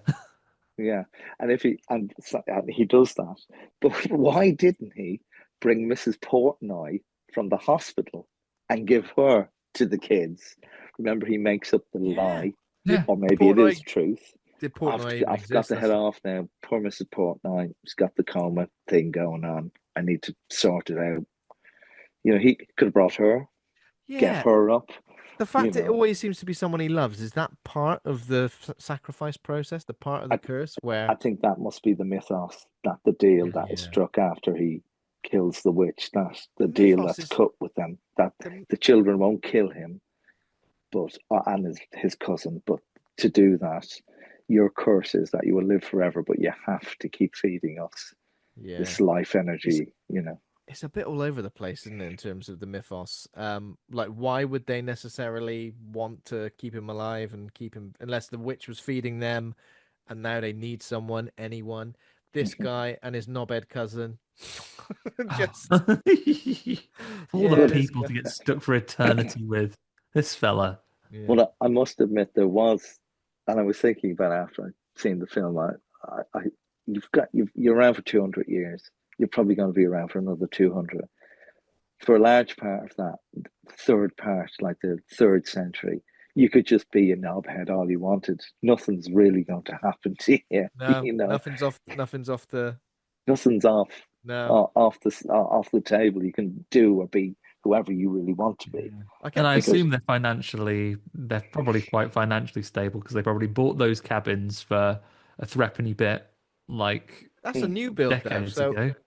at what point did they go, this cabin's gonna have to come down and we're gonna have to get a rat? That's it's the classic Dracula rules, isn't it? He's not rich because he's a vampire, he's rich because he's a count. Yeah, yeah. that's true. But I suspect that that was probably very old family land, and Yeah. they've not moved, and they can't move Yeah. beyond it because they're stuck there. So they've turned this into a kind of paradise. And of course, anybody who comes to see this wonderful home, which probably looked very different 100 years prior, is going to be mesmerized by the stream and the beauty and want to stay. Well, he goes off and looks Yeah. after another Portnoy who happens to be dying Yeah. 100 years prior. You know, He probably Yeah. has a lovely cheers with his cousin over that whiskey and says, "Look, as long as no one Batman v Superman Dawn adjusts me and like has some mother base comparison, which makes all this plan come tumbling down, then I'm gonna be quids in forever." Living um, forever. now the reveal and the payoff at the end, I thought was great. I thought that was brilliant from all this hard work that you do with slow burn, and I think I do quite like a slow burn, and I think you have to sign up for that. But you have to get something that is quite palpable and a tangible shock value, and that delivers certainly at the end, particularly with the multi-faceted spoiler alert face creature of all the women. I quite Yeah. enjoyed that. Yeah. I really like the creature stuff Mm, at the end is phenomenally mm, delivered. I mm, like mm. the range of them. You've got Yeah. Manny faces there. You've got old Smoky Joe coming down the Mhm, stairs. mhm. You've got the one that's doing a permanent load of baby sick. Who, if I move my head, is this fella Yeah, Permanent behind load us? of babysit. Permanent yeah. baby sick. To be Um, fair, if there was a creature, sorry, Andy, if there was a creature that had all the faces of your ex-girlfriends merged into one, that would be a terrible time, I feel like, for anybody. on one Hmm. hand, ever so awkward. On the other hand, though, you'll never get caught in the trap of going, think your ex is better looking than me? No, you will look exactly the same. You're all exactly the same. I rate you all on the same Your level. faces have all been amalgamated into one equally attractive face. Yeah. Yeah.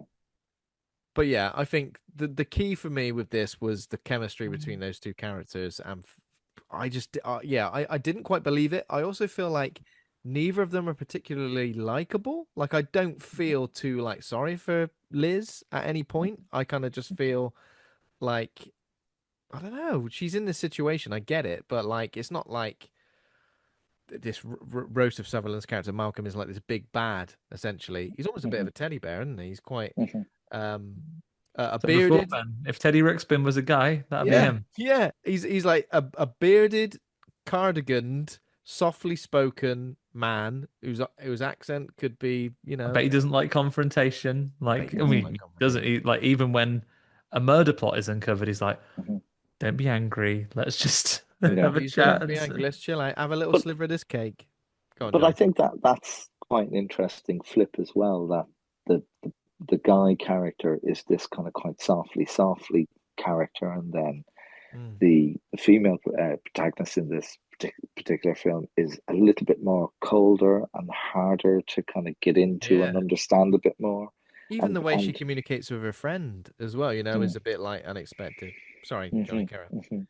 And I think just having that kind of that artist role, which is quite a lonely occupation, you're creating Mm. alone. You're not creating in a dynamic situation like a rehearsal room. You're alone making these marks is quite a cold occupation as well. So I didn't mind where that sat. Um, but yeah, I just it jarred a little bit for me the fact that they're a year down because it felt like something was really quite off about the relationship and something was transpiring that it was going to end. So that was possibly signposted in that way. Mhm. I'm not sure. But the signposting was, well, this is the sacrifice. Mm. This is the speech that I've done for 100 years when when we're just before the creatures are revealed, I have something to tell you kind of speech that he has to Yeah. reveal everything. You see, that's what I would have liked. It's just a slight pivot Hmm. on a theme. It's the sort of awkwardness and silence that we get in what's meant to be quite a, the loving scenes or the scenes when they're getting on together that I just couldn't. I've seen more warmth when you see, the this is what they did last week after an episode of Blind Date where they picked someone based on looks and a Yeah. couple of pre-prepared answers, or if you're under 40, um, take me out. When Yeah. they've chosen someone based on appearances and a couple of scripted lines, and now they've been stuck on holiday together, and actually they've got nothing really to Yeah. chat Yeah. about, and it's Yeah. incredibly awkward. Or yeah, like it's just one of those real things that I had a real difficulty with, and I would have just liked to your point, Johnny, like a little bit of a twist. Like maybe you make Hmm. Liz really into it, but her friends got inside her head Hmm. and has said, Hmm. "I bet he's married." And she's like, "Well, I can't take this fully seriously. I really like him. Hmm. I'm really happy. Not just so happy. Like Hmm. I really like this guy, but Hmm.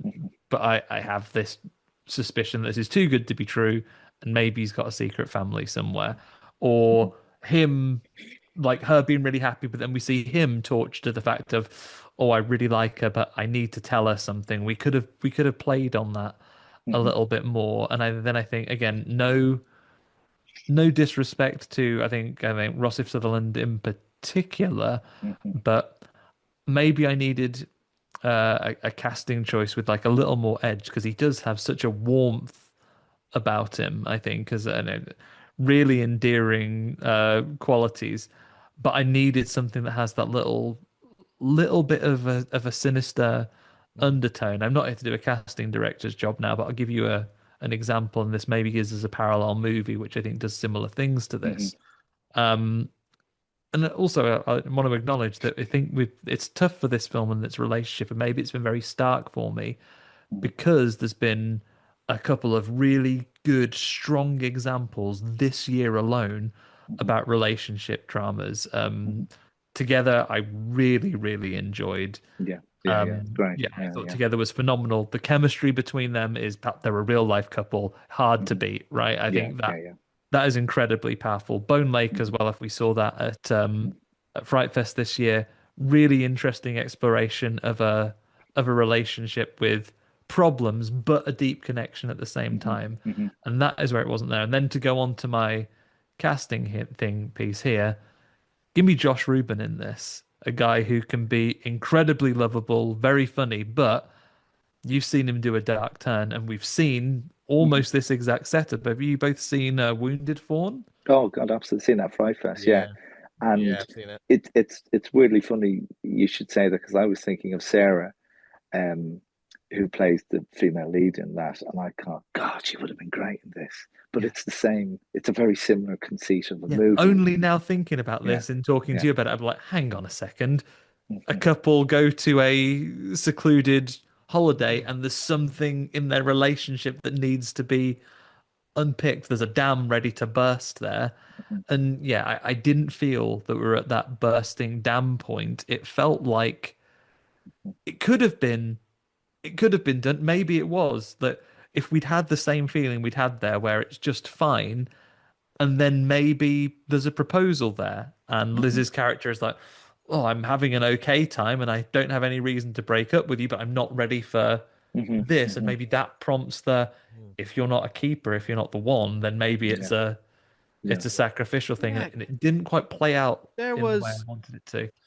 there was a line that the cousin Darren said where he's just like, where he name drops the film. He says he gives it the old, what are we, some kind of Suicide Squad in the film? He says, um, try and keep hold of this one for longer this time. She's a keeper or something like that. He said something like that, didn't he? Which I kind of thought was going to be significant. I thought it was going to be okay, right? So everybody else has like got away from him somehow, and he's had to sacrifice them, maybe. And now he wants someone to actually join him in this life, maybe to also become, um, to also live forever in a way. But maybe she rejects it. It feels like this film just goes through the motions of, because a lot of times these films they establish something. Here's a pattern, but this film is going to break that pattern. Now the pattern does break in terms of Malcolm's plan does completely unpick itself. Yes, of course, but in terms of what he's planning to do to Liz, it is essentially the same as what he's done the whole time. And I thought the word keeper was going to be really was going to make sense in terms of this situation is completely different, and this is him trying to maybe keep hold of someone rather than yeah, sacrifice them, and maybe that was the catalyst in a way. If yeah. that makes No, sense. I think yeah. Is he the keeper of women, or is from the female perspective? Oh, he's a definite keeper. I don't want Yeah, to let that's this what it feels individual like, isn't it? go. Yeah. Yeah. That's really important to me. Yeah, Okay, so obviously it's quite a small cast. We've got Tatiana Maslany as Liz, Rossif Sutherland as Dr. Malcolm Westbridge boys, Birkett Turton as Darren, the cousin, Eden Weiss as Minka, and there's a friend as well, isn't there? Is it Julia? Erin boys Yeah, as Julia on the phone telling Julia that mm, on the she's a phone side Jules piece. from the phone. from the phone. Oh, I'll come and get you in a minute. I ain't got a car. Yeah, I have to get a car. I have to hotwire one. I don't know. Okay, so how do we start? For their 1 year anniversary, Malcolm, a doctor, takes his girlfriend Liz, a painter, and again, this is I guess it's believable in terms of her being a painter. Not liking your own work, is that something that comes up a lot, Johnny? I think you can be never happy with a piece of work. I think Yeah. that's a very common kind of thing. But it's something that I've heard again and again and again. And sometimes when you have artist roles written into film, Hmm. equally as when you see artists um, and they're shown. There's loads of films that have gallery exhibitions in movies, and you kind of see what's on the wall, and you go, "This is not made by artists at Yeah, all." yeah, I know exactly what you mean. Yeah. Ah! And it's like movie art. That's all it is. Yeah. It's not like real art where people have spent rather months working on a piece of work. And I think that was just a light brush off of not getting into. We're not going to get into chatting about art in this film. There's other Yeah. things. Oh, Yeah, okay. Yeah, I see what you yeah, mean. Like, we don't necessarily know all that much about art, so we're gonna try our very best to just avoid it. yeah, yeah. He exchanged funds for it though. He paid for it. I think she was like, just have it. He's like, no, no, no. We're gonna exchange funds, which is nice, pay someone for their work. Which yeah, I thought that was a setup of some. I think that was. I felt like there was a bit of a theme thing going on. There's an exchange. I've paid you for this, but I'm actually going to be Oh, taking okay. away something Okay. from you that's bigger. Yeah. There was something in there that kind of. All right, I felt that was a a bit of a mark in a film, when you're going through. Oh, this is clearly there's an important thing here with this bit of information here, that because of the nature of it being an atmospheric film, Yeah.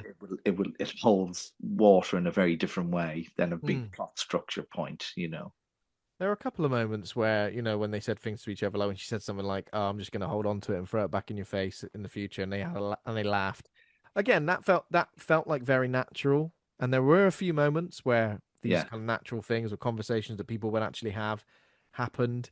But again, I think the only problem was I never quite believed at any point that they liked each other. Just vinyl listening, and I've got a vinyl collection, but vinyl listening, wine drinking.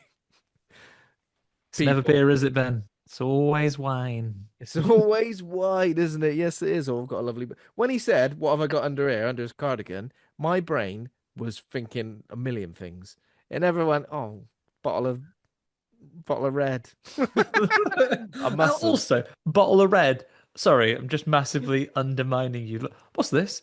You've been clearly terrified to the bone by my creepy, slightly murderous cousin with his Horatio Kane from CSI Miami voice, milling about the house and trying to chop you with a cleaver. And then you saw a woman, horrible, spectral woman with a plastic bag on her head. I know what'll come up. First, he does a big boo when he comes into the room. Yeah. Sorry, I just realised you've been quite traumatized. I've made you jump. But now, bottle of wine? Is that what drink he likes? A little bit of that aspect just it's almost like before we do anything, we should have a cup of tea. And then it was like before we do anything, we should just have a nice glass. We should get half cut. That's what we should do. We'll all make great decisions if we get half cut. What's that? There's a Russian lady, and you've seen a tinier version of her next to her. Just have a glass of wine. You'll be over it. You'll be over it in minutes. To be honest, Johnny, you've sold me. That would have been the perfect bit of script doctrine. Make it a cup of tea. Yeah. I'm fully on board with that. Someone who had the shittest time in their life, and you make them a cup of tea. Lovely. Exactly. Maybe that's a culture thing. Maybe that's like a European. Let's have a cup of tea. Feel a bit better.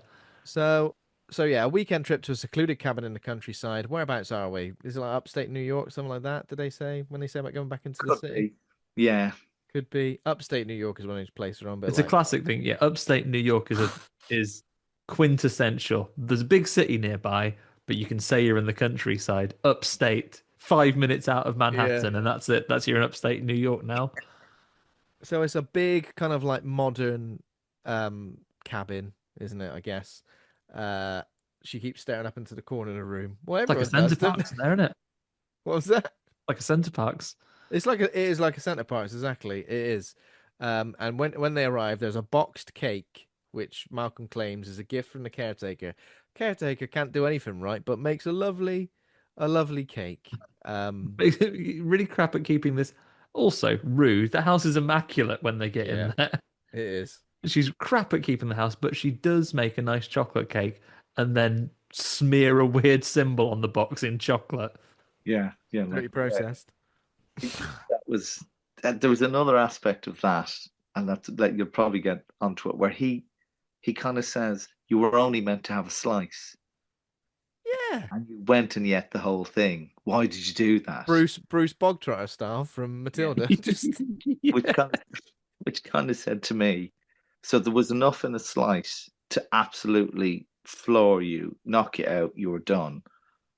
So if you took all the cake, you were just tripping balls then. Okay. Essentially, that kind of thing. So, yeah. Again, like, I'm talking about expectations here. You see a cake that you don't know where it came from, and he seems quite keen to give it to her, and I'm like, well, the cake's drugged. That is what, normal... Especially, are you not having a slice? But the thing is, like, I know my brain is doing that, making the most obvious assumption, but I don't want the film to confirm that. I want the film to go, you thought that was what it was, didn't you, you smarty pants? But in fact, it's this. I don't know. I feel like I wanted something else going on. Plus, she says she doesn't like chocolate cake. That should be the end of it. Like, if someone went to me, oh, lovely Neapolitan ice cream, you like that? 3 flavors, or is that? Yeah. Do you like that? No. No, I'm actually, I don't know why I took that. I'm allergic to it. Yeah. I think I could die now after that. Have some. You'd say no, no, I don't. Or, Sorry, I don't want or, some. or genuinely, why aren't you having some? But Yeah. also, let's not bury the lead here. Was this worth us absolutely aborting having sex for? Because that was Yeah, what there was like, oh, let's hang on, shit, sorry, before we continue with this sex that's happening, shall we stop and just you, not me, for reasons I won't go into, have some of this cake? that I'm all stuffed. Couldn't possibly get into a sexual intercourse scenario with my belly all full. Please. But Just a slither of this. if that's not a warning sign for Yeah. anybody in a situation, you know, to go, God, I don't this. Oh, this doesn't feel great. Why are you not eating the cake? You know. Yeah. Exactly. I Yeah. mean, I'd have been stuffed because I've got zero chill when it comes to snacks and sweet treats and that. I wouldn't have waited for dinner. If he'd said, "Oh, my caretaker's made a cake," he'd be like, "Cut us a slice then." Cut us a sliver, will you? Get on with it. We've just had a long drive. I'll get the kettle on. We'll have a slice of this. We'll have a slice of this cake. In these initial scenes, there's a lot of like, staring out the window.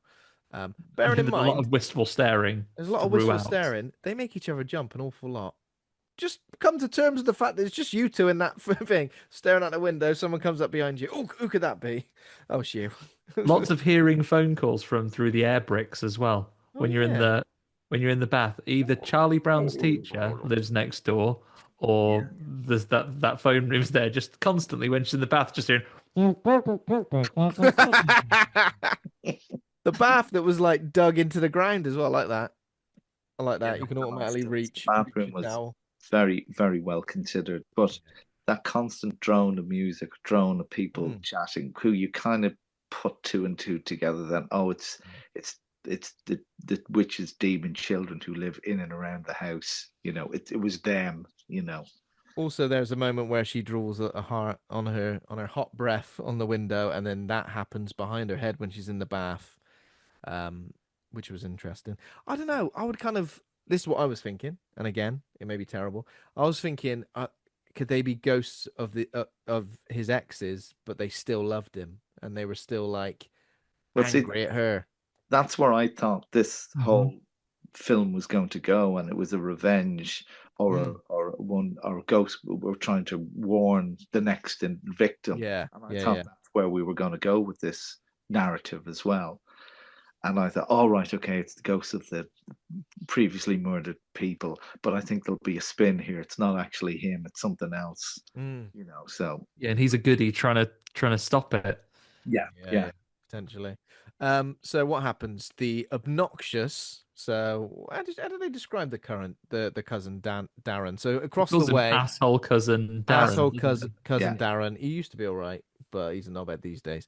He yeah. turns up, with his model girlfriend Minka, who Darren claims doesn't speak a He linka of goes English. he goes literally to every length to try and be offensive to every sensibility. He comes barging. He goes, "Hey," with his bottle of wine. He goes, "Look at this." Doesn't speak a word of English. Loves prescription medicine though. So, hey, off we go. Jesus. Yeah. So he's clearly like the 200 years he's having the time of his life pretty much. Loving each day as if it's the last. Ben dancing Malcolm's all night, having a going blast.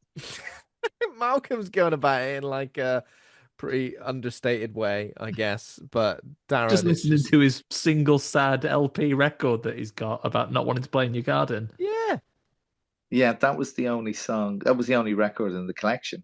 I yeah. felt that was going on. 200 years. I've lived for less than 200 years, and my music collection is slightly more extensive. Ben, you're a man who buys a vinyl record.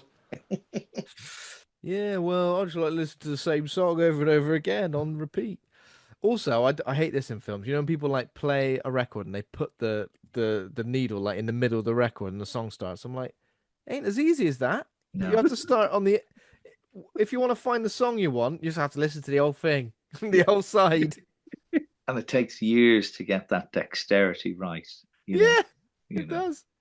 But he's had Um, 200. He's Yeah. perfect. 200 years of it, exactly. So Malcolm essentially goes, "Can I have a bloody word with you, Darren?" And rather than going somewhere private, they pretty much just go 3 feet around the corner. Listen, I'm trying to do a murder here. If you don't fuck off. Listen, Darren, I'm fucking sick of you with your watch and your bracelet and your girlfriend. Get out of it. And then Minka in English, so clearly she's been, hiding this from Darren because he's a knobhead, says the cake tastes like shit. Looks at the cake, said it tastes like shit. So clearly she's had a sliver as well, not just a Darren, but the cake. This is a weird bit because it's a double offering. There's two women there, so they both have to offer a woman each. Yeah. So they must have coordinated this over the whole 200 years that it would always be two women At the same time, yeah. Yeah. This is a real hard work. blow for child-led weaning as well. Kids are fussy. All these kids go, oh no, I want women to eat. Eat frazzles like everyone else, you dickheads. Learn to eat what you fed. Eat what you're fed. I just want to know what the agreement was because I know I've mentioned it before, but I want to know what the agreement was. How did they make an agreement with this woman by shooting her in the head? Why are the agreements in all films, not just horror but other films, of immortality always at the worst possible cost? Where I go, well, it ain't worth it, and I don't want that. I don't want to have to keep offering women for you to kill and eat. Yeah. How am I going to cover that up? Does that make sense? And also, anyone who's ever immortal, oh, they're immortal. No, they're not. They're dead now. Like vampires. Oh, they're immortal. They could die in arguably easier ways than me. Going out in the sun. Man of flesh and blood. It's very frustrating. So yeah, this is when Malcolm says, have a slice of this cake. Liz eats a little slice of cake, seems to enjoy it. But then later that night, gets up in the middle of the night. We've all been there. Got up in the middle of the night, gone, I'm just getting up for a little wee or something. Then you go, oh yeah, there's a whole hunk of cheese in the fridge calling my name. There's a whole hunk of pre-grated cheddar in the fridge. Oh, you know what it is, Ben? It's your multi-pack of lunchbox size Snickers all over again, isn't it? God, It's yes. like, well, one isn't as big as a normal Snickers, so you need a second one, and then you've gone, I've eaten half of this pack of 4 Snickers now. I might as well just eat the rest. Just eat the last 2 simultaneously, either side of your mouth, and then hate yourself for a little bit. Yeah, the old midnight Ultimately, snack. unpick a 200-year-old scheme. Get straight back down the corner shop and buy another pack of 4. Pretend you hadn't started that one yet. So she eats this cake like Bruce Bogtrotter and Matilda / eats it like it's going out of fashion. She eats it like a Kirby. She opens her mouth and takes a big deep breath, slurps it in one. For someone who said they don't like cake, seem to like it lots, I'd say. Yeah, I've got to say, face, I actually love chocolate cake. I actually love chocolate cake. So this is when Liz, so the next day, starts becoming haunted by strange visions of screaming, bloodied women, a pregnant woman who looks identical to her, like in the woods. She paints her, does a sketch of them, doesn't she? She draws them like a dot matrix printer, like that fella from Tomb Watcher. Oh yeah, so she draws it without even looking, with a biro as well. Biro's a bit of an odd choice. I love a bit of biro art. All the women that had ever gone to the house on that one sheet of paper in a frenzy of activity. She does them in like quite a nice dramatic setup, like a Marvel poster as well, doesn't it? Just like an Avengers poster, all of them together doing a little pose. Well, this is the most important one, central at the top. Put their name not above their head because that's too simple. Villain down here. Marvel cross hatching. Yeah. Wonderful, lovely biro Malcolm drawing. Goes, what are you drawing there? She goes, nothing. I go, great, don't lie to me. I can see from here. You're drawing something. Are you drawing a collage of murdered women? No. There was absolutely no reaction to, let me just see what you're doing there, and that was a really big misbeat, I thought. Yeah, and for me, you can get around that because you know she's sensitive about it. You put a line in that says, "No, I want to keep my sketches private," and you can see my work that's finished, but you must never look at my. And then you could have a scene a bit later on where he goes, "I'm gonna bloody look at that," and he goes, "Shit, she's on to me. I'm gonna have to." Yeah, there was a lot of scenes that perhaps pacing wise and maybe reveal wise didn't quite hit the mark. They were a bit out of sync in a way. Oh yeah, when she does the cake as well, she finds some bloody fingers in it, doesn't she? Yeah. That's right. Oh And they're yeah, I not wasn't sure what that was. Is it just ladies' fingers and not the not the trifle. kind from a tiramisu? Well, You yeah, got any ladies' fingers? Excuse me? I'm giving more credence to how and what type of drugs might have been in the cake on the first slice. Was she actually seeing that, or Yeah. was that really Yeah. there? Some Because sort the of whole hallucinogen, maybe. tactile quality of the trippiness of it all kind of lent into that. Yeah, maybe. Yeah, absolutely. She's gone downstairs in a massive K hole and Yeah, eaten the rest of that cake. And he's just stayed asleep upstairs, can hear her like chamming away downstairs. She's on to Uber Eats. Send me 20 nugget sharing box round immediately. Make it 40 and be quick. see, Yeah. and I'll I be don't counting think them when they Uber get here. Eats would get out that far. No, exactly. That's the problem, isn't it? Well, a nice segue there because we see Minka trying to get an Uber in one morning. And she gets attacked by an unseen force, which seems to like drag her up the tree. Slurped off of a tree. Yeah. Flipped Yeah. off up a tree, but this seems like it's not in the kind of like standard way that they want. So she like left the house, potentially have left Darren's house, and then the creatures that Yeah. it did remind me a little bit of. Did either of you see The Watchers? Yes. Yeah, Yes. I definitely had those vibes a little bit, like in terms of Yeah. like these unknown Yeah. creatures that Sort of live like fae and fairy creatures are in yeah. at the minute, I think. Yeah. So this is when Malcolm says he needs to return to the city to take care of a patient. He does that little drip feed earlier where he goes like, "Yeah, I'm just thinking about a patient of mine. Can't stop thinking about her. My favorite patient, Mrs. Portnoy. Yeah, is she all right? Yeah, she's in a coma." And then a little bit later says, He's done the "Actually, classic. This is you. This is you at school, Ben. Saying you've got a bit of a sore throat just as Last of the Summer Wine comes on. bloody hell, I'll tell you what. Oh, Oh, it's ever so dry. oh, sorry, Mum. I Right. won't be able to eat this last mouthful of my Sunday roast that I've otherwise demolished. Not feeling my best. Yeah. Oh, And oh, then honestly, next yeah. morning, you have to By act.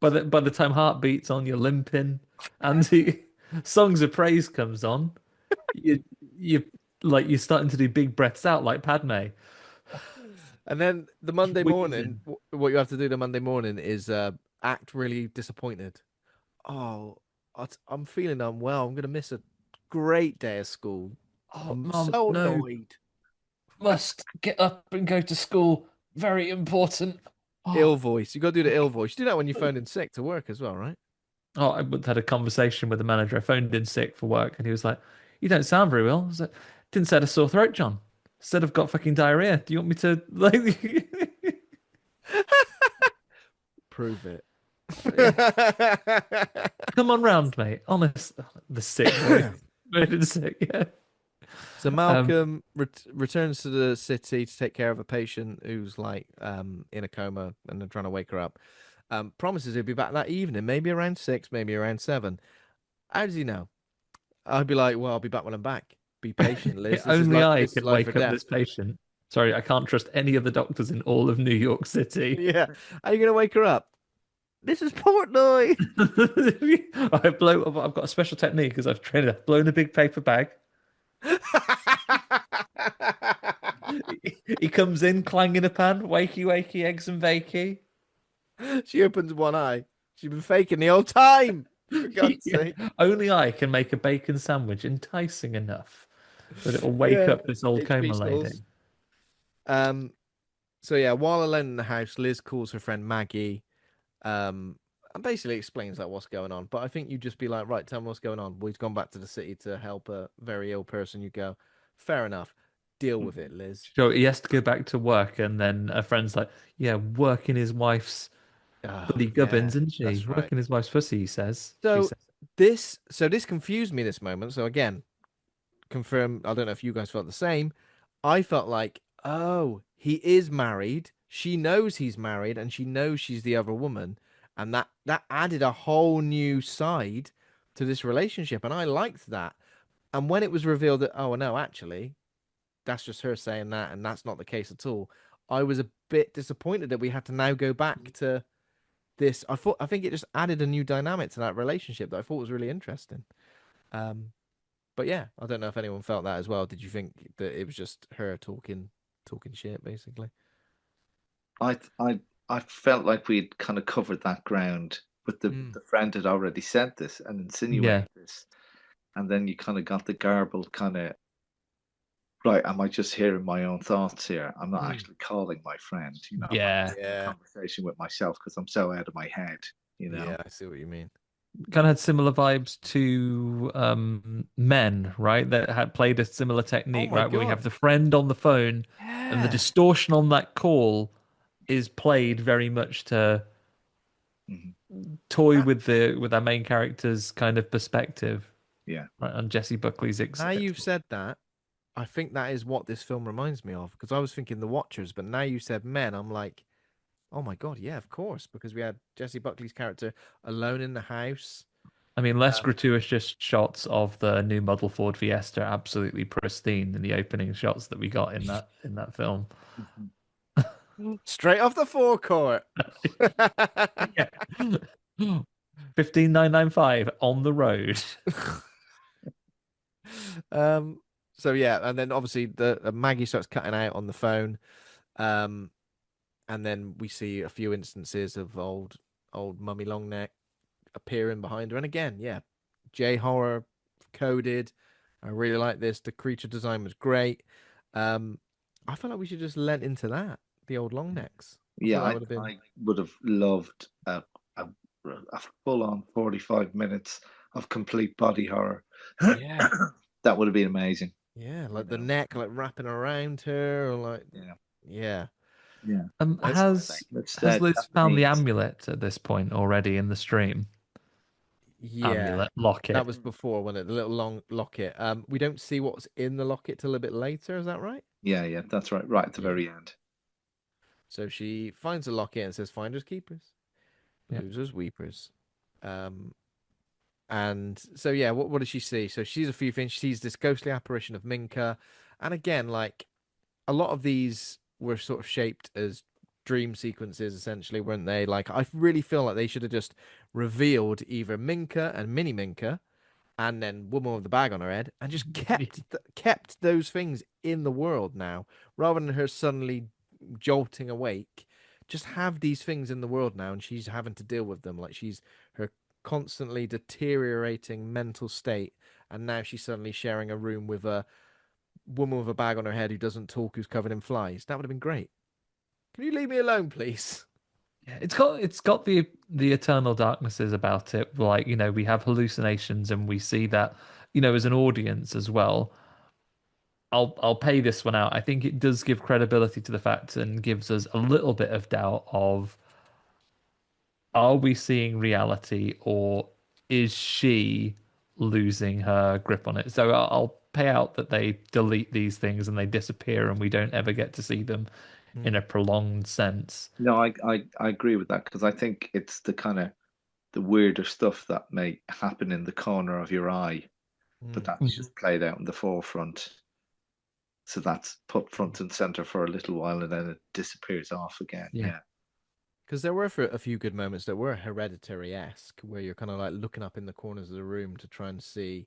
Did I see something then? Was there something creepy? There was a moment where we see a figure like crawl across the landing, but it's like Yeah.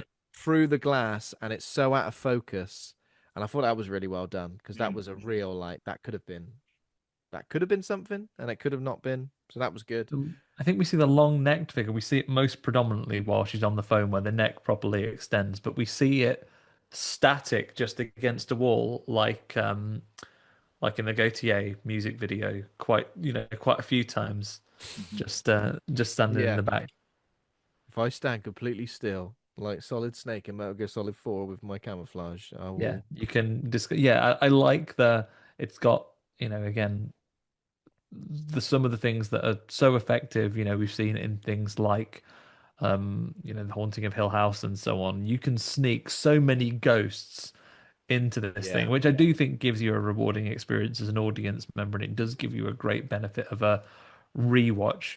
I feel it's like maybe we saw half of them, but there's going to be more buried across this film, Mm. which gives to that sense of uneasiness and this sense of hallucination, not trusting her own eyes in the same way that Liz as a character isn't trusting hers, and that's cool. Mm, yeah. Not long after this, Darren arrives and demands to be let inside. Let me into my family home, will you? I mean, you are well within your rights to say fuck off, I think, at this Yeah. point. Fuck off, Darren. Actually, your cousin said you're a dickhead. What? Yeah. What do you think his intentions were here? Was this like supposed to be the next stage of the sacrifice? It was, right? I think he's surprised that she's. I think Darren isn't so fussed about not being there when the Yeah. person is taken. Um, and he's surprised to see her alive as well. I imagine he expected to see her passed out or expected his cousin to be back by now because he's bought them whiskey because you hear him on the thing saying, "Hey, I've bought our usual tipple that we can." Yeah. Oh, okay. So they're gonna have a celebratory So scotch. he's Yeah, popping around for a scotch, think right? him and the cousin were going to sit down and toast another 50 years or 100 years. Another lovely 50 years of us living our bland. Well, actually, Darren's living it up. He's all right. So Darren obviously is quite forward, and he's like, "Let's have a drink together." Liz goes and locks herself um in the bathroom. The only lockable door that she knows. Well, well, well. What is it? No, The only lockable door. it's the only door with a visible lock, apart from the front door, which there is a cutaway that we see him locking. Yeah. Mm. So when she's in the bathroom, we see Darren picking up a meat cleaver and walking ominously up the stairs. What happens to him? Because his watch ends up in the garbage disposal. But what? Because he just vanishes. Children get him. They Yeah. get him. I can Yeah. only assume because the bag because it's when Liz comes back downstairs, and I think you only get to recontextualize this following the film's ending. Okay. But I can only assume that I guess the children, as a rule, don't mind if the women they have already been chopped with a cleaver. I'm assuming that he can be a part of that, and maybe because he is a wrong un, maybe in other circumstances, Darren has killed the women on behalf because he's 200 years old. You get bored, maybe he's into it.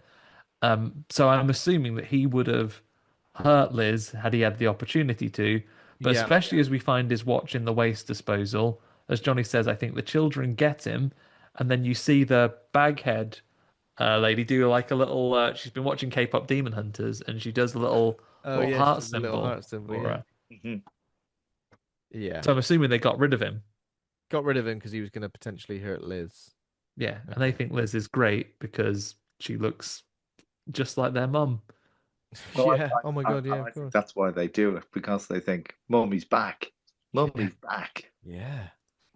And good point to explore this. Do you think there's something about the Bram Stoker's Dracula's about this? Do you think that Liz is the reincarnation of the witch, or do they just happen to look the same, like Keanu Reeves and people in olden days paintings? I just think she looks Yeah. like her.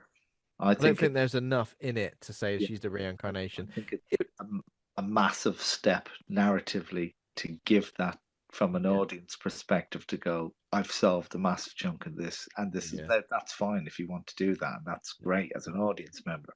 But I think there's not enough in the film for me to go, it's her. It's definitely the Definitely her. There's no setup for that, So It would have been interesting if they went in that direction. I think I would have. I would have been perfectly fine with How would that. you have set that up? Would you make do you build something that makes her like an orphan that has no knowledge of her own family and background?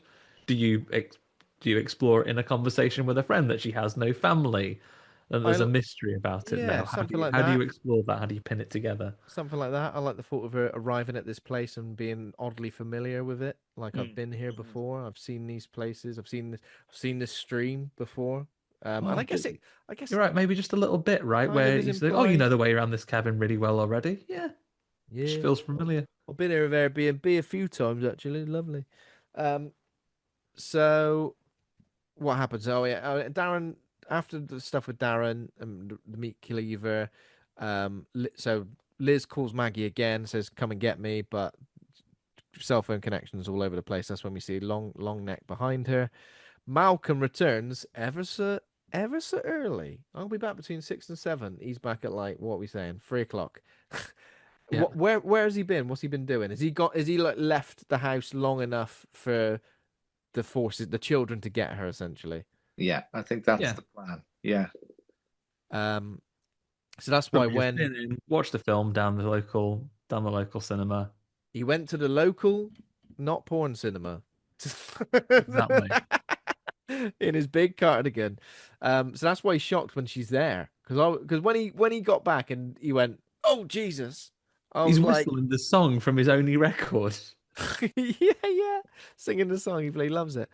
Um, and this is where Liz is distraught and says she wants to go home. She puts her coat on, packs a bag. But he manages to calm her down and I'd says, have never taken my coat off. I'd have been like, no, no, "No, I'll be sitting in the car, actually. yeah." Yeah. Convinces her to share a drink before they leave. There's a lot of that. When they have like certain arguments, he's like, "Well, can you just talk to me for 5 minutes?" It's almost like this classic, like manipulative sort of style, isn't it? That people, Yeah.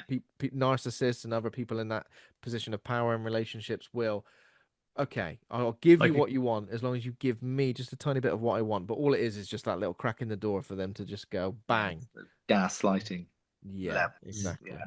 like a kid that doesn't want to go to bed. Let me just tell you something, actually. Let me just. Actually, I've got a great story for you. Yeah, it's an hour and a half long. Is that all right? Yeah. Um, so yeah, Liz just becomes more and more suspicious of Malcolm and unhappy with his behavior.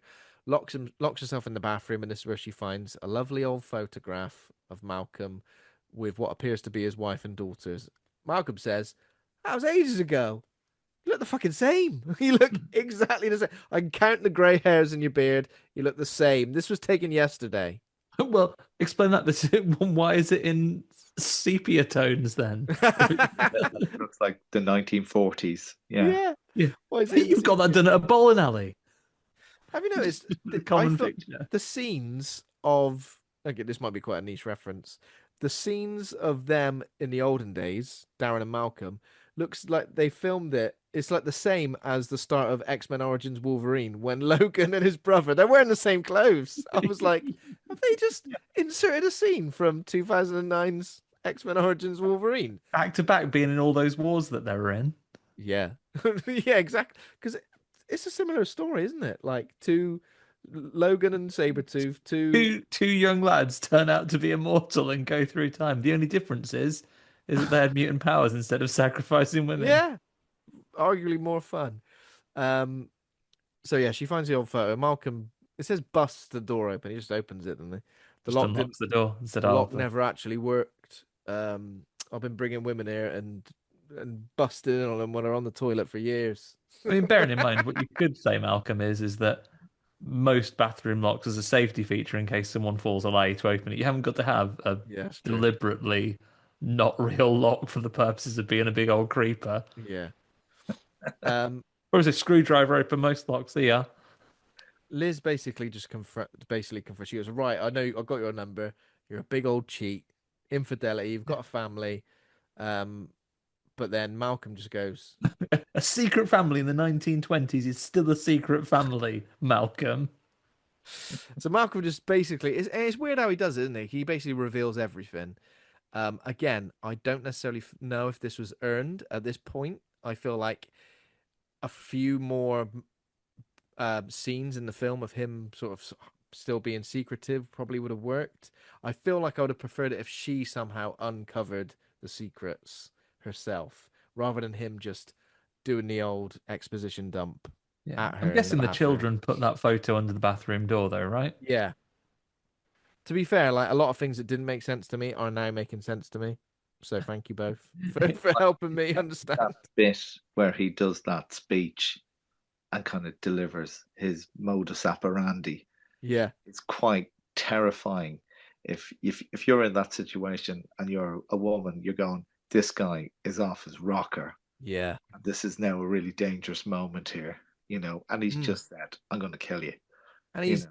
delivering it in such a matter of fact way as well. It's not like Yeah, he's saying, yeah, haha, my evil scheme. He's almost just like explaining it in quite a calm way and going, this is what's going to happen next. And he's not apologetic and he's kind of Probably like, this makes is me the just. most angry with him as a character, though, because he's like, oh, oh, you are gonna die and you are gonna be sacrificed to this. And he's quite dismissive of them. So, oh, these creatures that pretend to be all powerful, but they have to live in the shadows and we have to feed them. So they can do all these things and they've got this magic that keeps me alive, but they eat what what we give them. Mm. But actually, I want you to know that I'm still really nice, actually, and I am going to kill you, but I actually do love you, and that's why I didn't want you to suffer. And Again, you should just let it happen because I just want you to not think that I'm a bad guy while I'm doing this as well. Yeah. Yeah. there must be like a moment for him. This is what I wanted more from him as a character, because there must be a moment for him where he's like, I've loved all of these women, and every single person I've had to give up in order to continue living. So there must be a conflict, like a conflicting idea in his head where he's just like, I've actually had enough, and I just want to But die. the conflicting ideas, why didn't him and his ne'er-do-well cousin think up ways to get rid of the kids? Yeah, yeah, yeah. They've just accepted it, haven't they? They've just Yeah. gone, well, it's our new life now, I suppose. You've Yeah. got the internet now. You could be Googling that for the year that you're not sacrificing a woman. Is anyone else on planet Earth going through the same as me right now? There's Reddit forums for everything. If you go, I'm experiencing this exact situation, someone else out there is on Reddit talking about it. It's like when your washing machine breaks down, there'll be a post. Oh, yeah. Yeah. There'll Um, be a YouTube video on killing fairies. So Malcolm essentially reveals 200 years ago, as adolescents, he and Darren encountered a pregnant woman, the one from Liz's visions, who looked exactly like her, trespassing on their property, shot her in the leg before locking her in a pig pen. And it was there that she gave birth to these strange creatures that Liz has been seeing. Malcolm says something like, "Oh, they've been showing themselves to you as these women," which is weird. Is like, is it like they consume somebody and then like become them in a Yeah, I think way? they get elements of their personality, right? Especially with a multi-faced creature. Yeah. Um, why did Darren and Malcolm then kill her though? Like after she gives birth to these creatures, so they wounded her, kept her in this pig pen. Like Yeah, I'm part of me, assuming again, that. part of me was thinking, is she still alive somewhere? Have they got her alive somewhere? Is she somehow the I'm alien guessing queen? she's. Yeah, I'm guessing she's out of the equation. They kill her, and then their agreement must be with the creatures, and maybe having taken their mother figure away from them, they are. This limits their power. They can't go away. They have no direction. Yeah, So maybe they have enough about them to be able to say, right, we can do this for you if you come and do it. So this is him fulfilling his bargain. mm, We have a some good scares, some good chases here where Liz tries to escape the creatures, but then ultimately finds herself in the basement where we see a flashback of this is where all of these other women ultimately met their fate, right? And we see them like a little montage of them all screaming. But Liz yeah, doesn't do any screaming. We see this and good dread, right? We see these things. I love a scene in a horror film where you don't see a monster that comes out and jumps at you and screams at you. Something that comes out of the shadows and then walks towards you very slowly. oh, it's brilliant. Yeah, it's really powerful, that type of stuff. Yeah. You're still in its presence and it's heading towards you. It's great. Yeah. because there was like one of them coming down the stairs as well, and she was like not looking round at it. I was almost like, "There's one there as well. Turn around, for God's sake." So yeah, essentially they've been luring for 200 years, luring women to the premises to feed these creatures, and they've granted the men longer lifespan in exchange. The cake was, of course, drugged, intended to knock Liz out, but she had the old bloody thing, and she's been tripping balls. But yeah, the creatures essentially, they embrace Liz due to her resemblance to their mother. Um, they've got the disembodied head of their mother in a jar of honey, and what do they do? Like pull it out and sort of like Stick it on the body. stick it on the body. That's it. Sort of display it like that. Liz is laughing and screaming in horror as they surround her. What does that represent? Because when that happens in horror, a lot of time you're like, okay, so they're terrified, but but they've been broken, so that's why they're laughing as well. Yeah.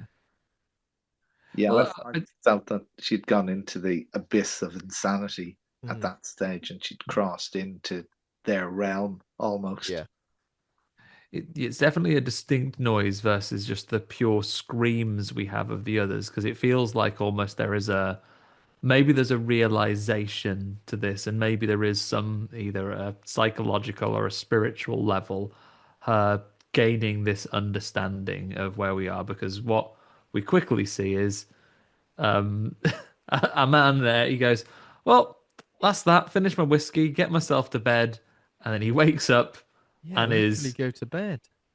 he's he's old now.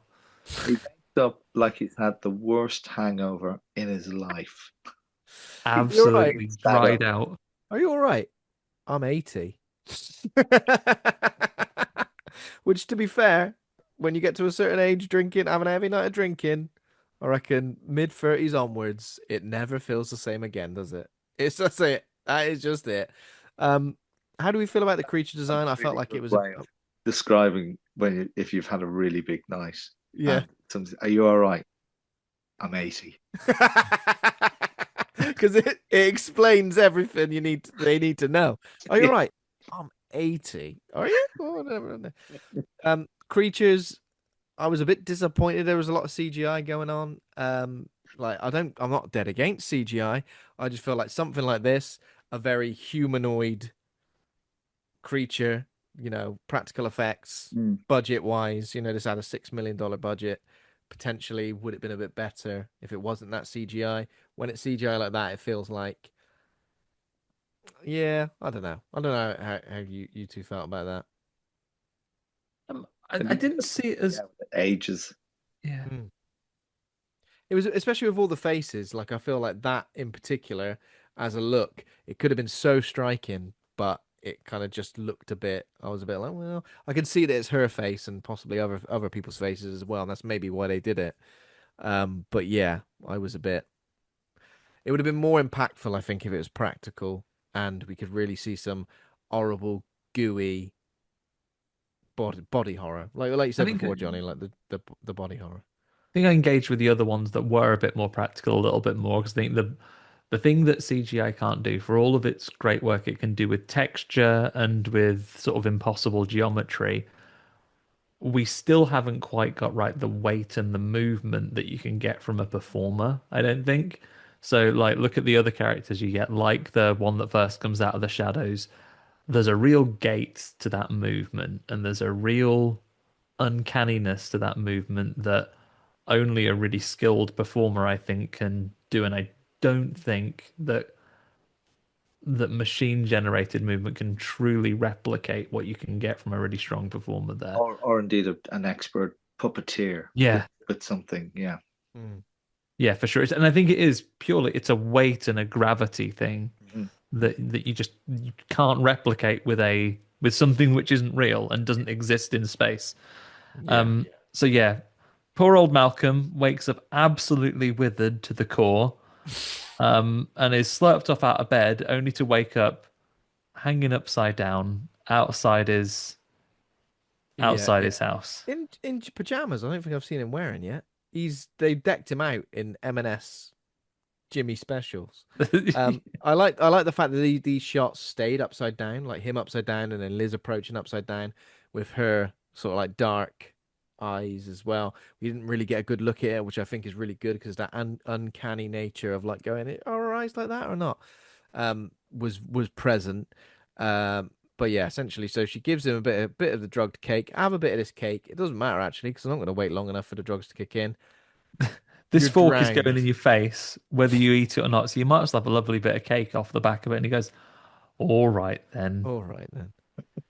Um, and then dunks his head into a jar of honey. I will say, even though upside down at this point, really good old man makeup because a lot of the time when you see makeup like on a younger person making them look older, it just looks like someone in makeup. There's no real. I think that's again something that hasn't been perfected.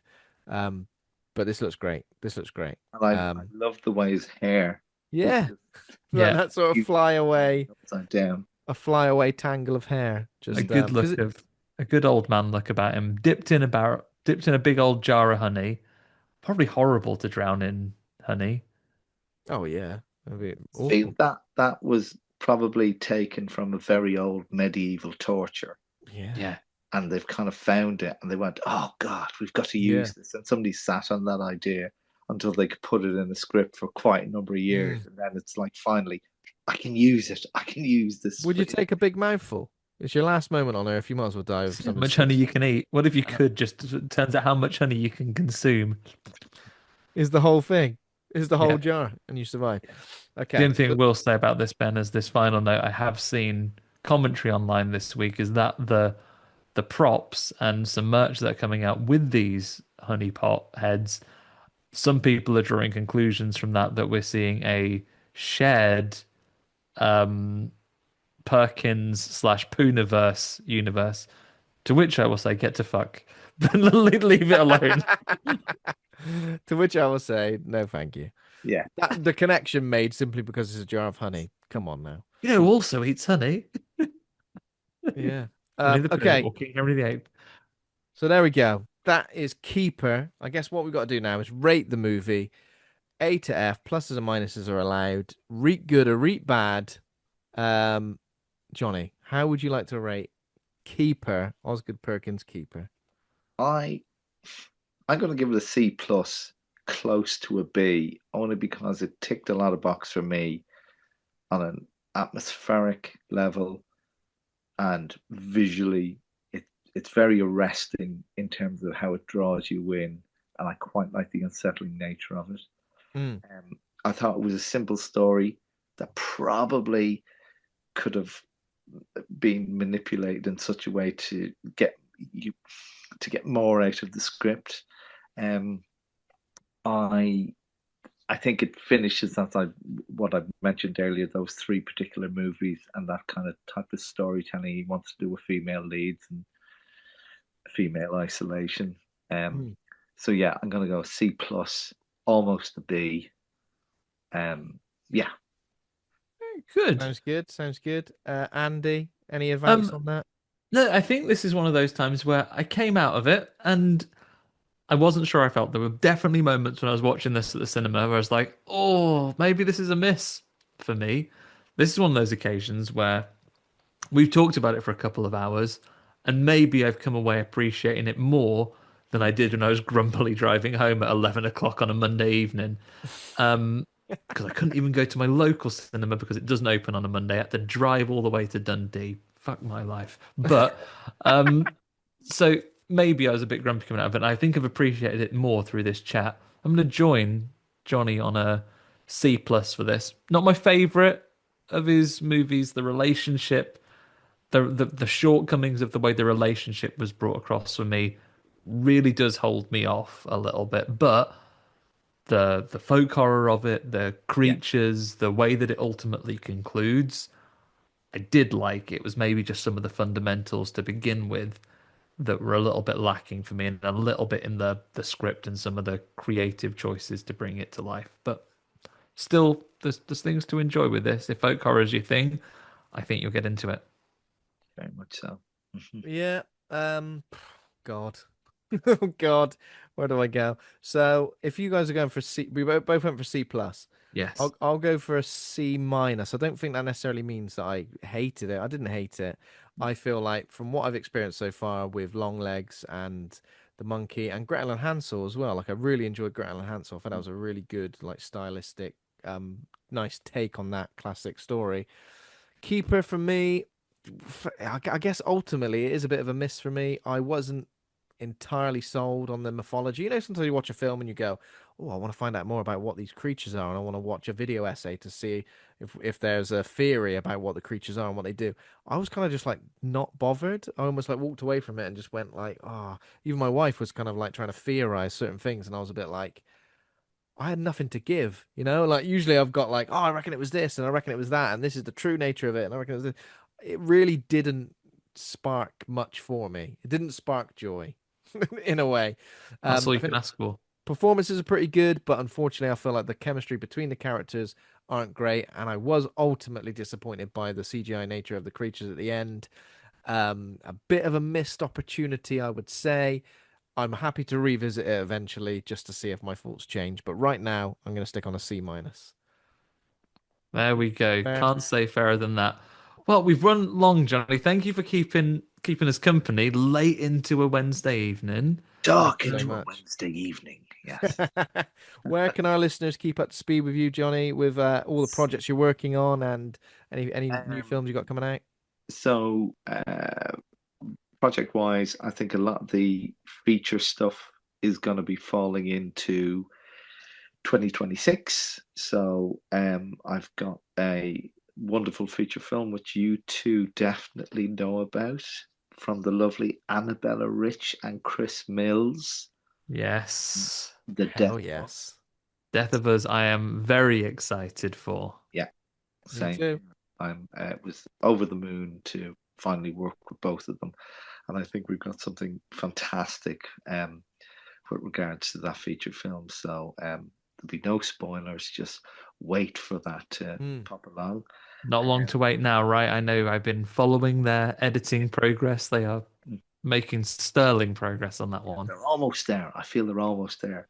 Um, and there's another feature film called The House on Leederman Street, and that's a house gone bad kind of possession film that I shot with a guy called Andrew Barker, and that'll be out in 26.